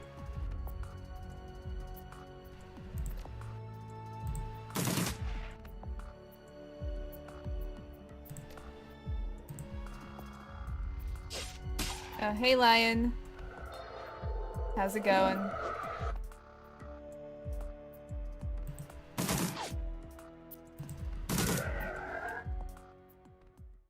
Oh my god, if I die again, I'm just dead. Just dead. That was completely ridiculous.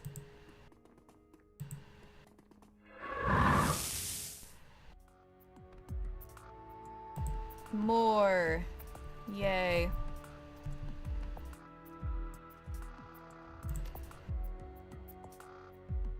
This game does not go very well for people who don't spec themselves for fighting.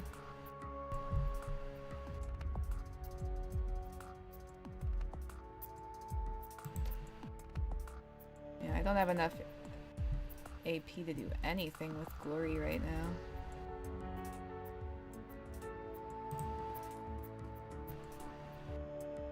And you know what? I should have put Pixel in full cover and Glory in partial cover. That was a bad decision. Oh well.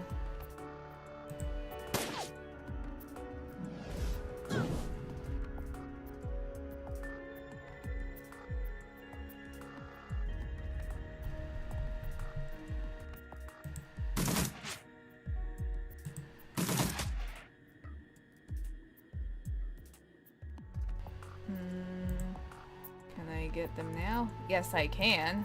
Haha. Can get both of them at once, maybe. Or miss both of them at once.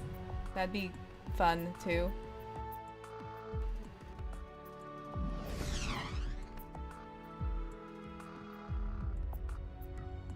Ugh. I wish I could be more helpful from back here, but I'm such a useless fighter. I'm getting even more worried about Blitz's mission now because... yeah.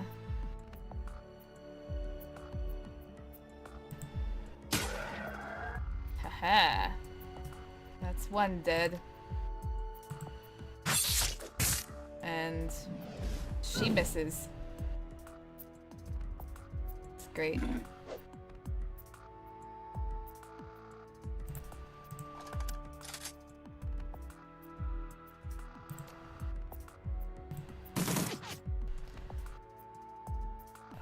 God. Alright, we'll get rid of his armor. Hopefully. Okay, that worked a little bit. Stop shooting me with your flaming attacks. That's...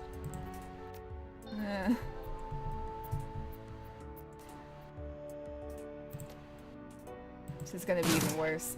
I knew it. Oh, and I got Glory. Oh shit. I'm sorry. Sorry, Glory. I didn't mean to get you.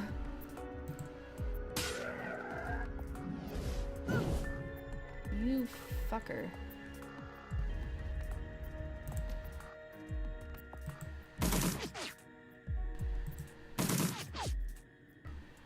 I'm just the worst.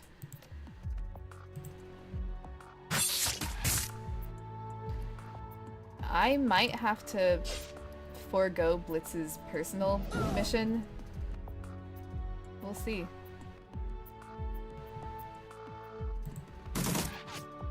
One damage.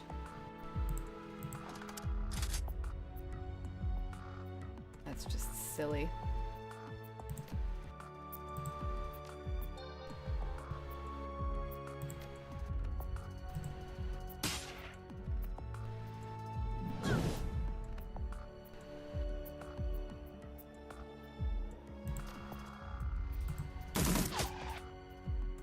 God.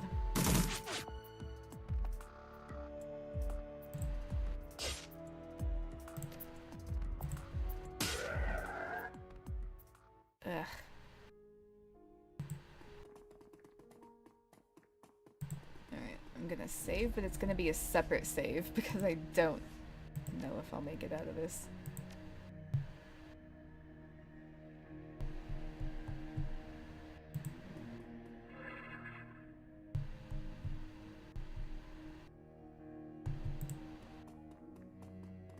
This looks like the place. Ooh, shit. That looks like one of the monsters from Berserk. Sort of. A little different, but similar. The thing hovering before you is hideous. Its broad chest is jacketed in scale like patches of burning coal, and its many sets of antlers shimmer with heat. It smells like a barn fire, wood, smoke, burning fur, and blackening bodies. The spirit inclines its head toward Glory and spreads its arms in welcome. Glory, welcome, child. It speaks in a chorus of clear lilting voices. You don't hear them as much as feel them. The sensation is strange, like hundreds of butterflies fluttering in your chest. That was the completely wrong voice. That's what I get for reading the voice before I read the description of the voice. What a pleasure it is to see you again. We're going to kill you, spirit, and once you're dead, Hera will follow. We're burning this entire godforsaken place to the ground, and we're doing it tonight. The spirit chuckles, a strange warbling sound that sends shivers down your spine. We knew you had come, child. When you mutilated yourself, when you cut away your connection to him, it all became clear to us. We knew that one day you'd be back, and that you would lash out against our great master. It was inevitable. The voices in your head soften, become sad, but the fluttering in your chest turns ugly, like the buzzing wings of a swarm of blowflies. You have mangled yourself beyond repair, and you did it to spite him. He was your greatest benefactor. You betrayed him, child, but he loves you all the same. Cut the shit, spirit. We all know what your master's love does to people. Slowly, terribly, the spirit begins to turn. You can hear the crack and pop and splintering vertebrae as its enormous head shifts on its shoulders. It fixes its cavernous gaze on you. Your friend, this outsider, slanders our great master, but we take no offense. Her words are like the babble of a newborn babe. She is ignorant of the truth. The spirit inclines its head toward you. If the noise continues, we will teach her, and the babble will cease. Glory shoots you a sidelong glance. She mouths out a word, "Don't." I have a message for you from our great master. He has a gift for you, a peace offering, one that he offers freely. A sign of his continued affection for you. He knows that you desire his servant's destruction. As a symbol of his love, he will grant you the power to bring an end to Harrow. He knows that you wish to free the children of Fyrstel, and as a sign of his compassion, he will help you set them free. You can have everything that you want, child. All of this and more. Well, Glory told me to not do anything, so I'm just gonna stay quiet. That's a nice pitch, spirit, but you neglected to mention the price. The spirit leans toward her, clasping its hands. This will cost you nothing. A simple gesture, a trifle, a show of good faith. If you demonstrate your love for him, he will reward you beyond your wildest dreams. Remove the protective ward from your neck, and his gift is yours for the taking, yours forevermore. Glory cranes her neck to look up at the reeking, cadaverous thing that looms over her. I had my own limbs hacked off to get away from the adversary. I paid somebody to do it. That's how badly I wanted to be free of your great master. Your offer is as pathetic as it was predictable. To be frank, I'm disappointed in you. The barn fire stench of the spirit thickens, and its antlers grow white. The heat radiating from the thing is like an oven, a kiln, a blast furnace. If you rebuke our great master a second time, I will chew what's left of you into mulch. The marrow from your bones will nourish the garden. I promise you this, child. I promise it. The blades slide out of Glory's fingertips. Her mouth parts into a feral smile. I've been waiting a long time for this. Too long. I'm going to rip you to pieces, spirit, and after I'm done with you, Harrow will follow. The spirit cackles. Very well, child. If pain is what you seek, we will bring it to you. Beneath its leathery skin, the thing's bones begin to shift, straining against the ligaments and tendons that bind them. A hideous cracking sound fills the air as its skeleton splinters and pops. As you watch, the spirit's body begins to rupture.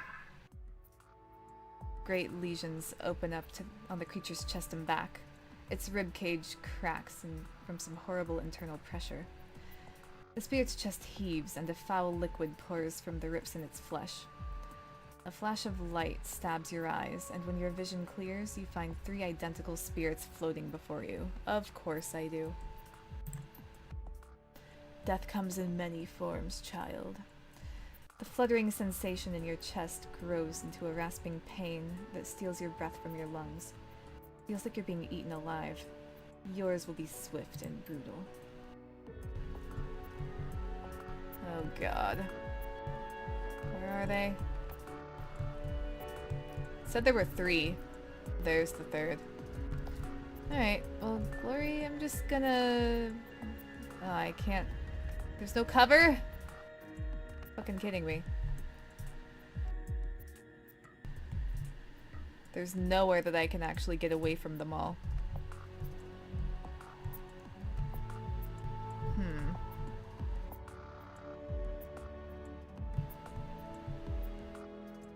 Guess I'm just gonna die then.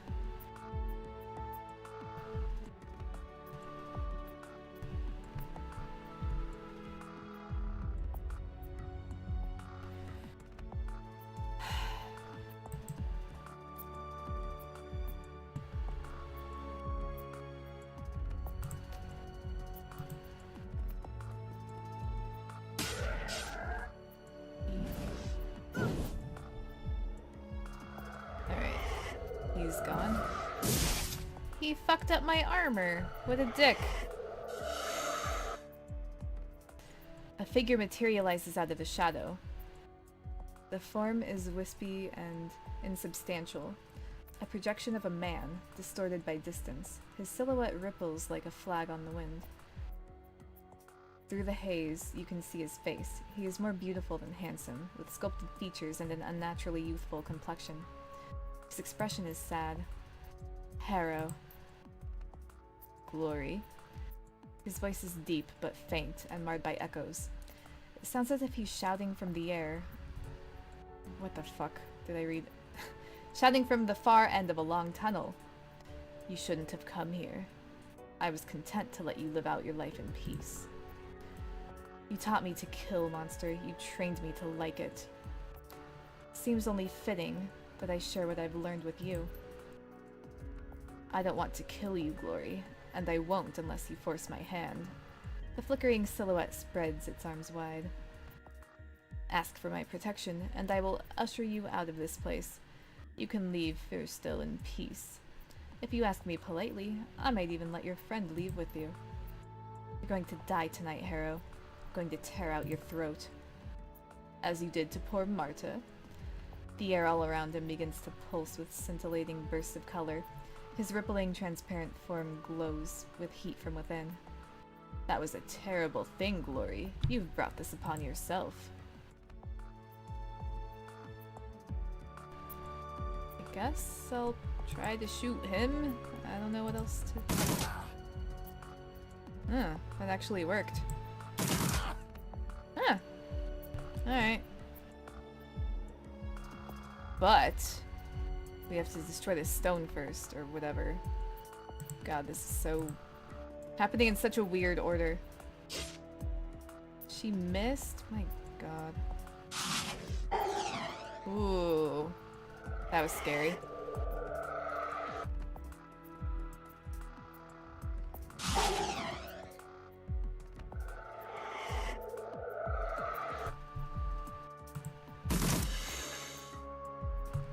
I had a feeling.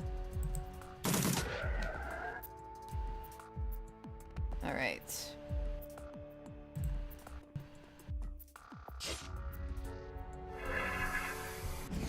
Oh my god.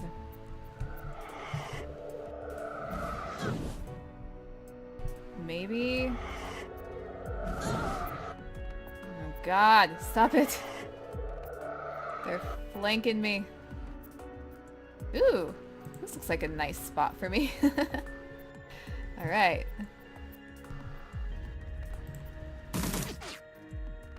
Still can't hit a thing. Oh. He didn't go down? Okay.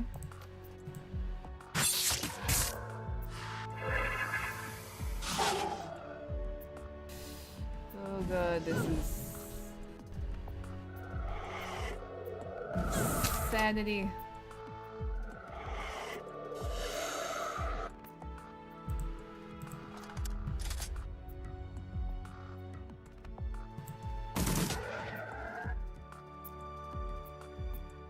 Alright, I guess Glory found the legit one.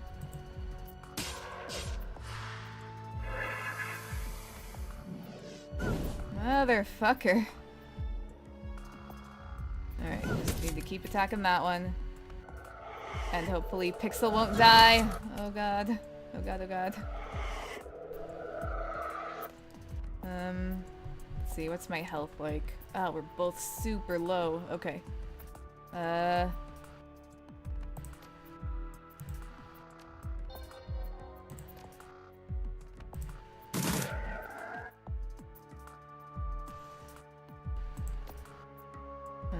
No, she could probably do with a second level one.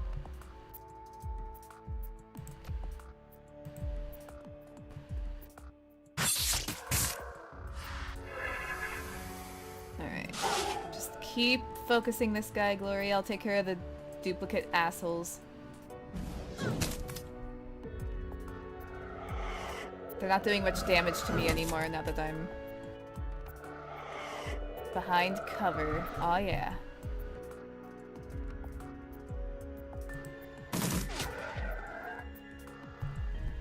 You know what? I'll try to help you with this guy too. I can handle the rest of them.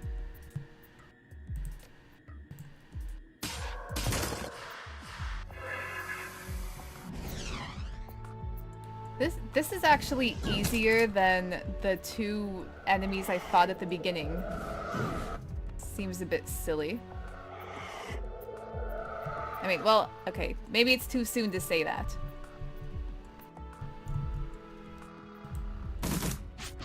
God, I suck.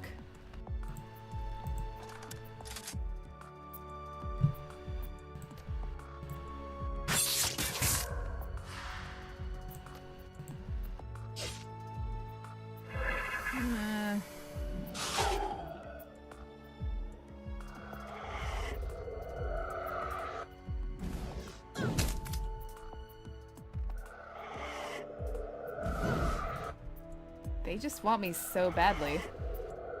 They haven't attacked Glory at all. Not that I'm complaining.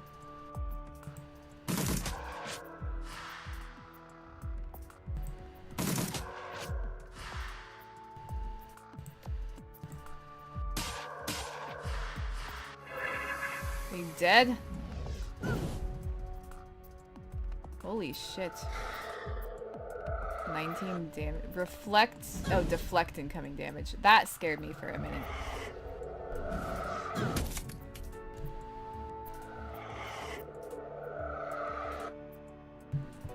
Can't tell if. Okay. Let's see. I should probably be able to live through one more round of this, so.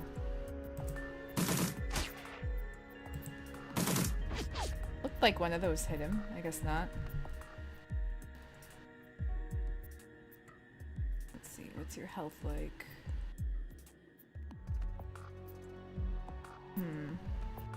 She'll probably be okay for another round as well.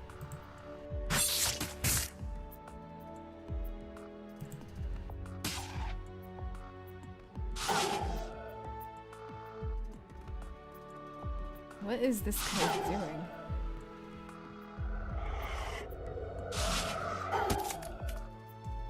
Yep, I'm still okay. Still okay. Ish. I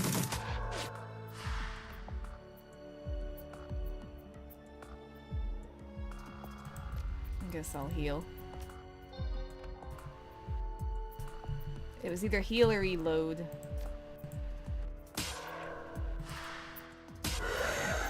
Yeah. Weakened, the heart of the fear still stumbles backward. The barn fire stench of it intensifies, and the chorus of voices dissolves into a cacophony of animal shrieking. The fluttering butterflies in your chest become razor blades, and every shriek is accompanied by a white-hot burst of pain. Glory is up and moving, beelining for the spirit's weakened form. Her claws glint redly in the infernal glow.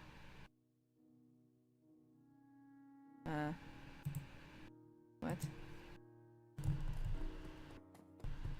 Okay.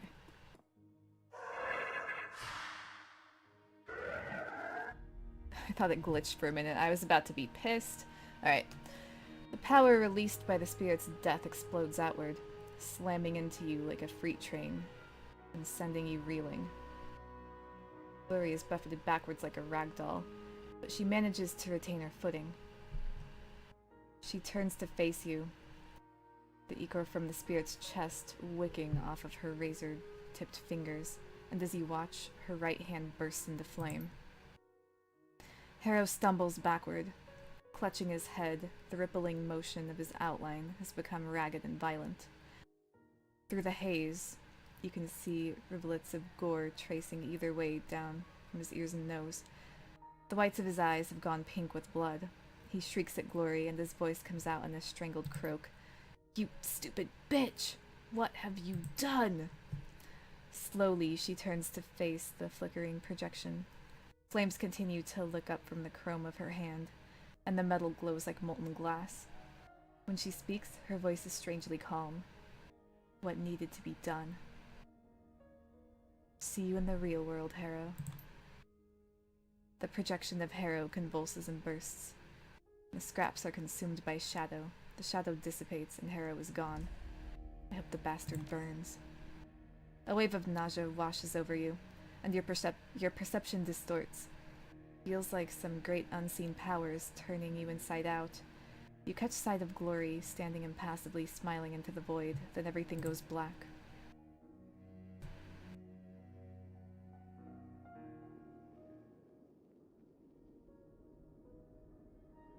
Slowly you swim back to consciousness.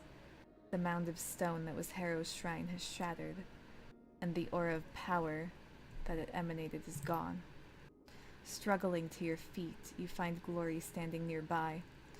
She looks as calm as she ever has, but something about her troubles you. You can't quite put your finger on it, but you can't shake the feeling that something is wrong. Glory, you okay? She gives you a sidelong glance. I'm fine, Pixel, but we need to get moving. Things are spilling through from the other side, like rats fleeing a sinking ship. And besides, we still have Harrow, the real Harrow, to kill. You cough to clear your lungs of the soot and smoke that you inhaled in that other place, but to no avail. To your horror, you realize that the smoke is out here too. There still is burning. From the hallway outside, you hear a chaotic jumble of sounds. Just on the other side of the door, a man is yelling, pleading with something to stop. From the cries that follow, you gather that his words have fallen on deaf ears. You also hear a fainter, higher-pitched noise. The screams of the initiates.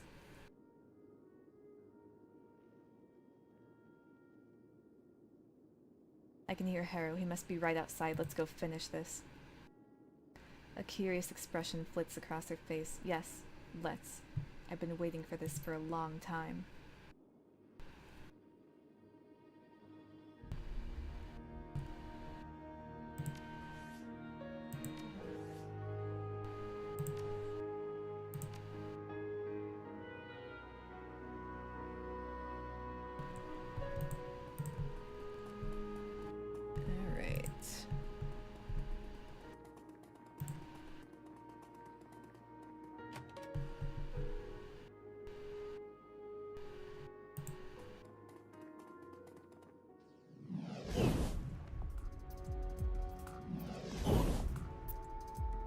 Interesting. Harrow's magic still protects him, but not well enough. At least half of his body has been seared black by the creature's attacks. Blood spills from his ears and nose, and his eyes have gone wide with terror. Glory stalks toward Harrow, her claws at her sides. A ghastly smile creases her face, and it widens further as she draws near. The nightmare creatures from the adversary's domain fall back at her approach.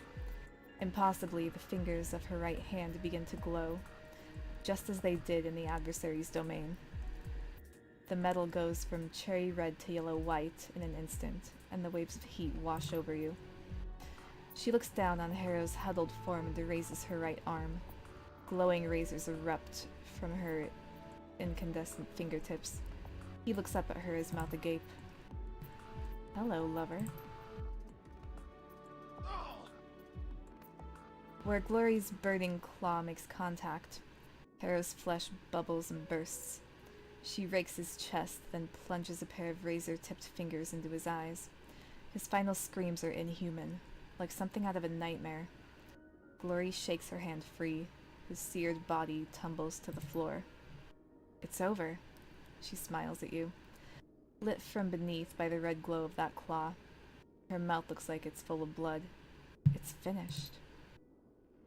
With dawning horror, you realize what was bothering you before. Something is absent, and the realization makes your stomach churn. Her pendant. The protective charm that once glinted against her pale skin, it's gone. Glory, what happened to your pendant? The word that you were wearing, where is it? She glances down, and you can see the worry begin to creep onto her face. The wild look in her eyes slowly dies away, replaced by the cool, analytical expression that you've come to know. I don't know. I must have lost it somewhere along the way. The angry glow of her burning claw fades into nothing as the metal cools. As you watch, the red light that bathed her body slowly dies away. Something happened to you in there, Glory. Your hand. How do you explain that? How is that even possible? I don't know, but we can worry about it when we get back home. It's only a matter of time before this entire compound shakes itself apart.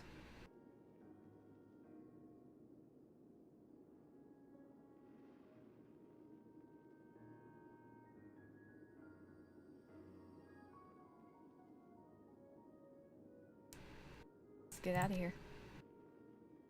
As if on cue, an ominous creaking sound reverberates throughout the halls of Fairstill, followed by the groan of a buckling support struts from above.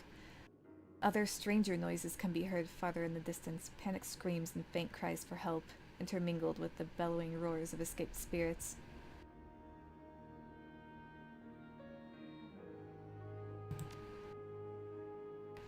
That's our cue to leave. Let the fire take this place and everything in it. We've done what we came here for. Harrow is dead. We've won.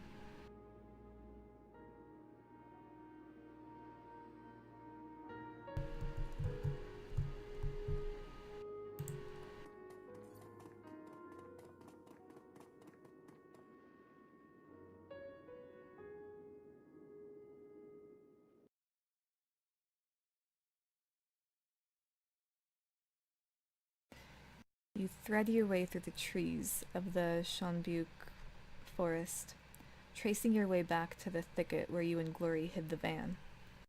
The inferno that consumed Fairstill is spreading. The conflagration casts the forest around you in a sinister orange light. The heat at your back is intense, unbearable. I know how that feels right now. Far ahead, Glory blazes a trail for you to follow, shredding the foliage in her path. The fire is moving fast, but you're faster. You clamber into the van, put the vehicle in gear, and punch the accelerator. The burning ruin of Fairstill recedes into the distance, a glowing speck in the rearview mirror. The peace and safety of the cruise bazaar lie ahead.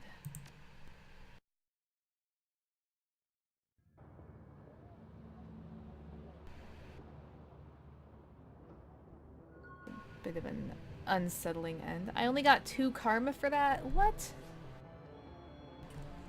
Bullshit.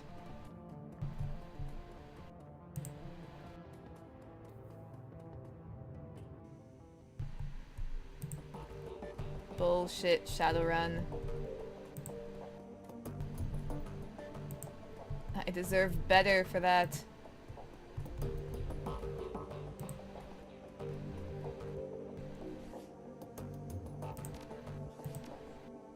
well, let's talk to her and see how she's doing.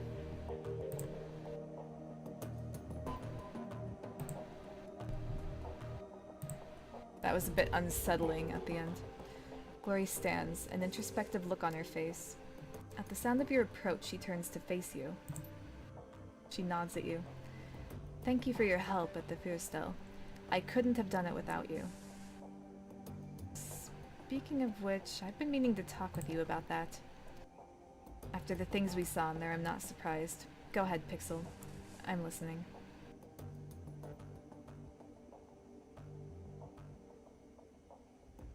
We need to talk about what happened to you back there. There's a long pause before she responds. You'll need to be more specific.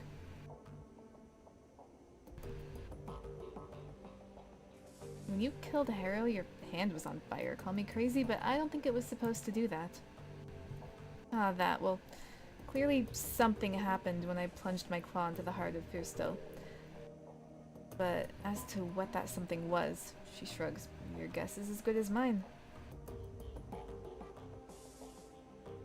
I believe you're acting so nonchalantly about this. Just don't see what panicking about it is supposed to accomplish. What happened, happened, and I've managed to take away some residual, if inexplicable, gain from it. How can that be bad?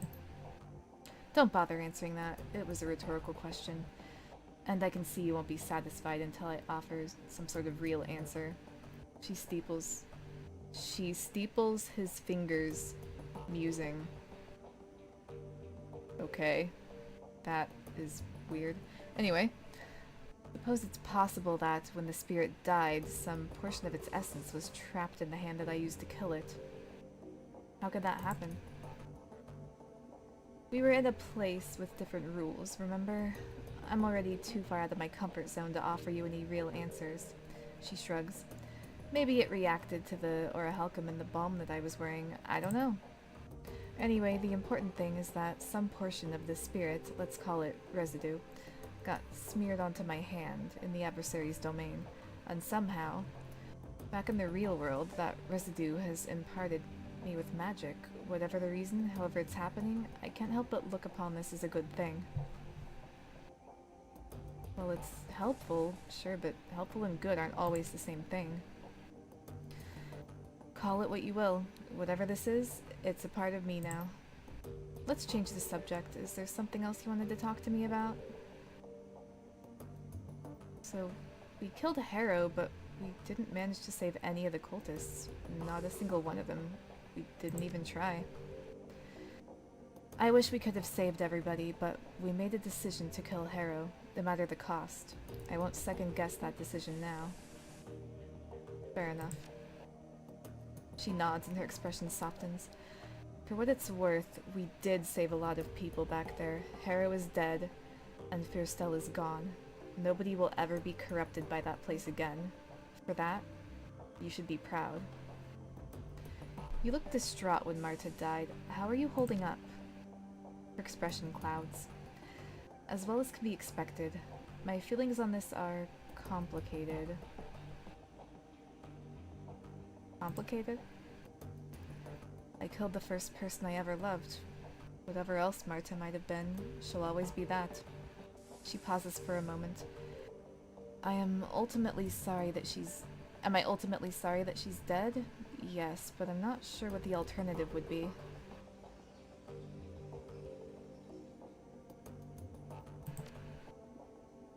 Marta was a new definition of the term damaged goods.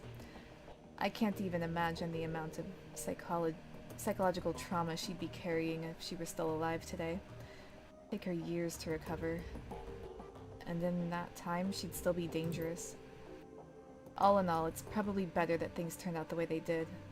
That's what I keep telling myself anyway. That answers all my questions. Thanks for taking the time to talk. Anytime, Pixel, and thanks again.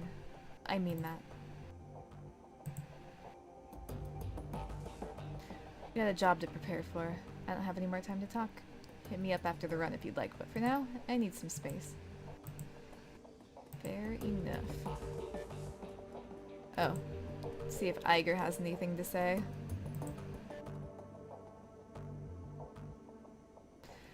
Pixel, what can I do for you? Any thoughts about that last run? Nothing we haven't already talked about. Okay. What about you, Dietrich? What you need, boss? Updates on Alexander? Yeah, right? It's going to be a, you know, I go for contrast in the games I play. It'll be good. Nothing new, boss. He's adjusting. Any thoughts about the last run? Not right now. I've got a lot on my mind. Any thought into what I said earlier?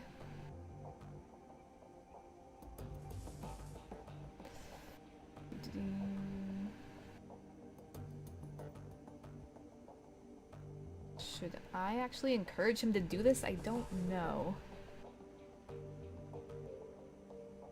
Alright, you'll have to explain that to me later, Hero. I have no idea what you're talking about.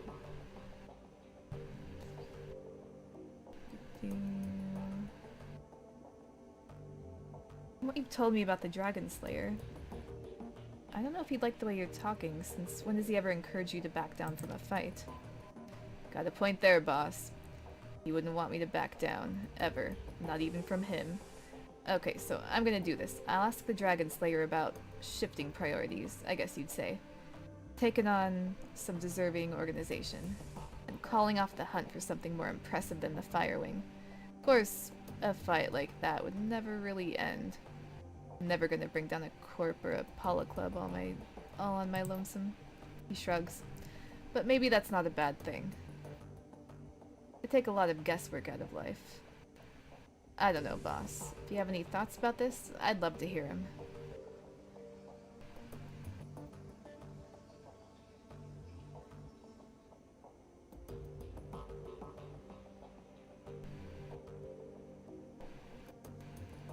Why tie yourself to a specific group? I'd say keep it fluid, stomp anyone that threatens the flux. Isn't that what Berlin's all about? He cocks his head. Interesting. It's a different approach, but I like it. Hang on a second, I'll ask. He closes his eyes to concentrate. Minutes pass. Slowly, a smile creeps across his face. Dietrich opens his eyes and turns to face you. Yeah. I think he'd like that plan just fine. That was it? That was all it took? The Dragon Slayer doesn't mince words, boss. If he didn't like the plan, he would have told me. That was a double contraction. He'd have told me. That was very odd looking.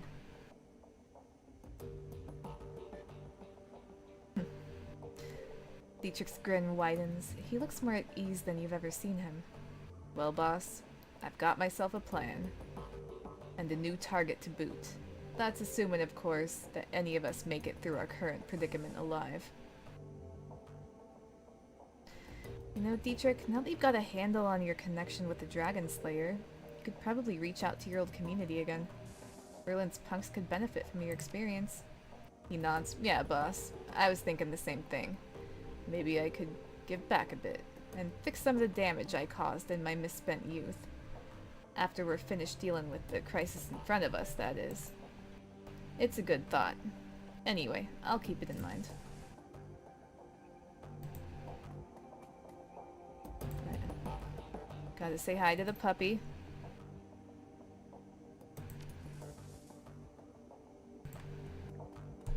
Always say hi to the puppy.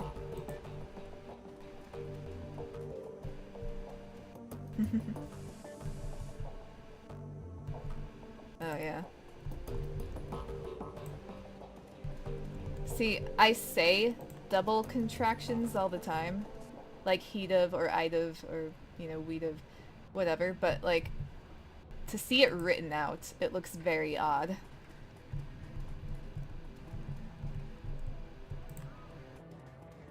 Time for more medical supplies.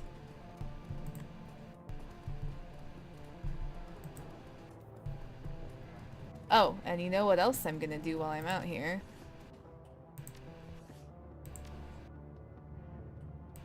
I am going to upgrade my ranged combat so I can get a better gun.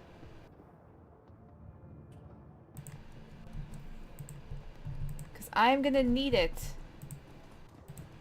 I'm really gonna need it because Blitz is a lazy little fucker who's not gonna come with me when we do his mission. I need medical supplies. Lots and lots of medical supplies. Thank you. Oh god, I only have 7,000 new yen left.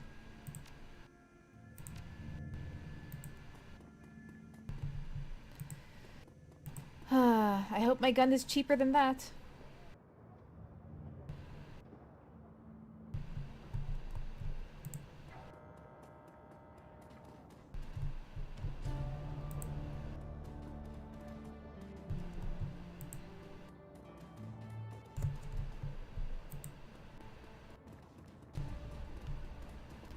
Alright. Gun guy, what have you got?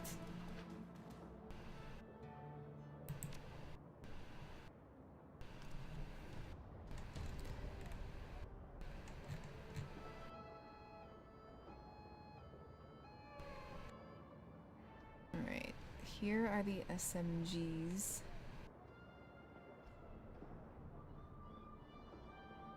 Okay, I can get one with 11 range, smart link.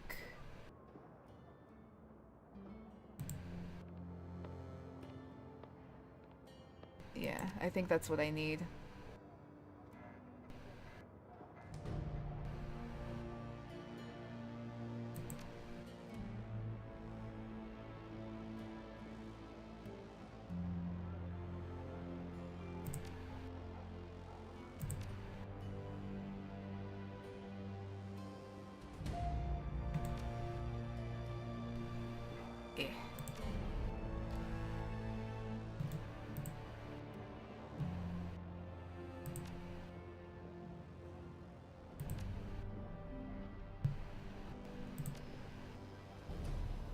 Oh shit, I need to put that in my... Oh wait, there we are. Okay. So... that. Okay, that's good.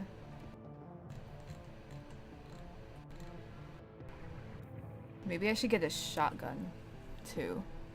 Because I can take 2 weapons. There's no reason not to.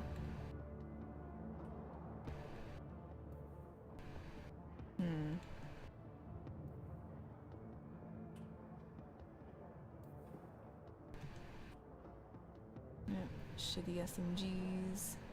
Shotgun. 3,000.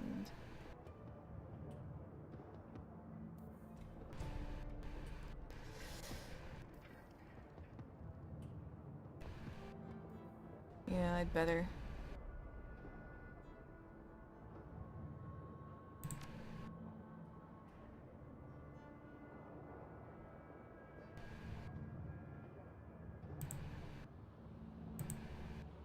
Oh god. Go away.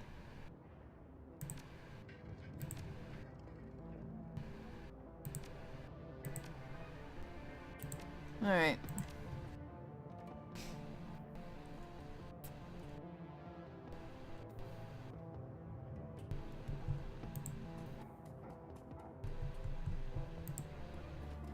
Wait, really? Did you read that somewhere?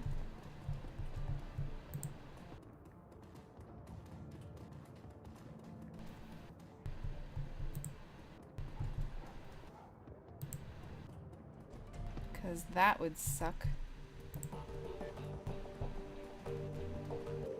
Anyway, let's see. Yeah. Oh god. Well, I'll give it a go next time. If it doesn't work out, then... you know... Sorry, Blitz, that's what you get for being a lazy bastard who doesn't help me fight.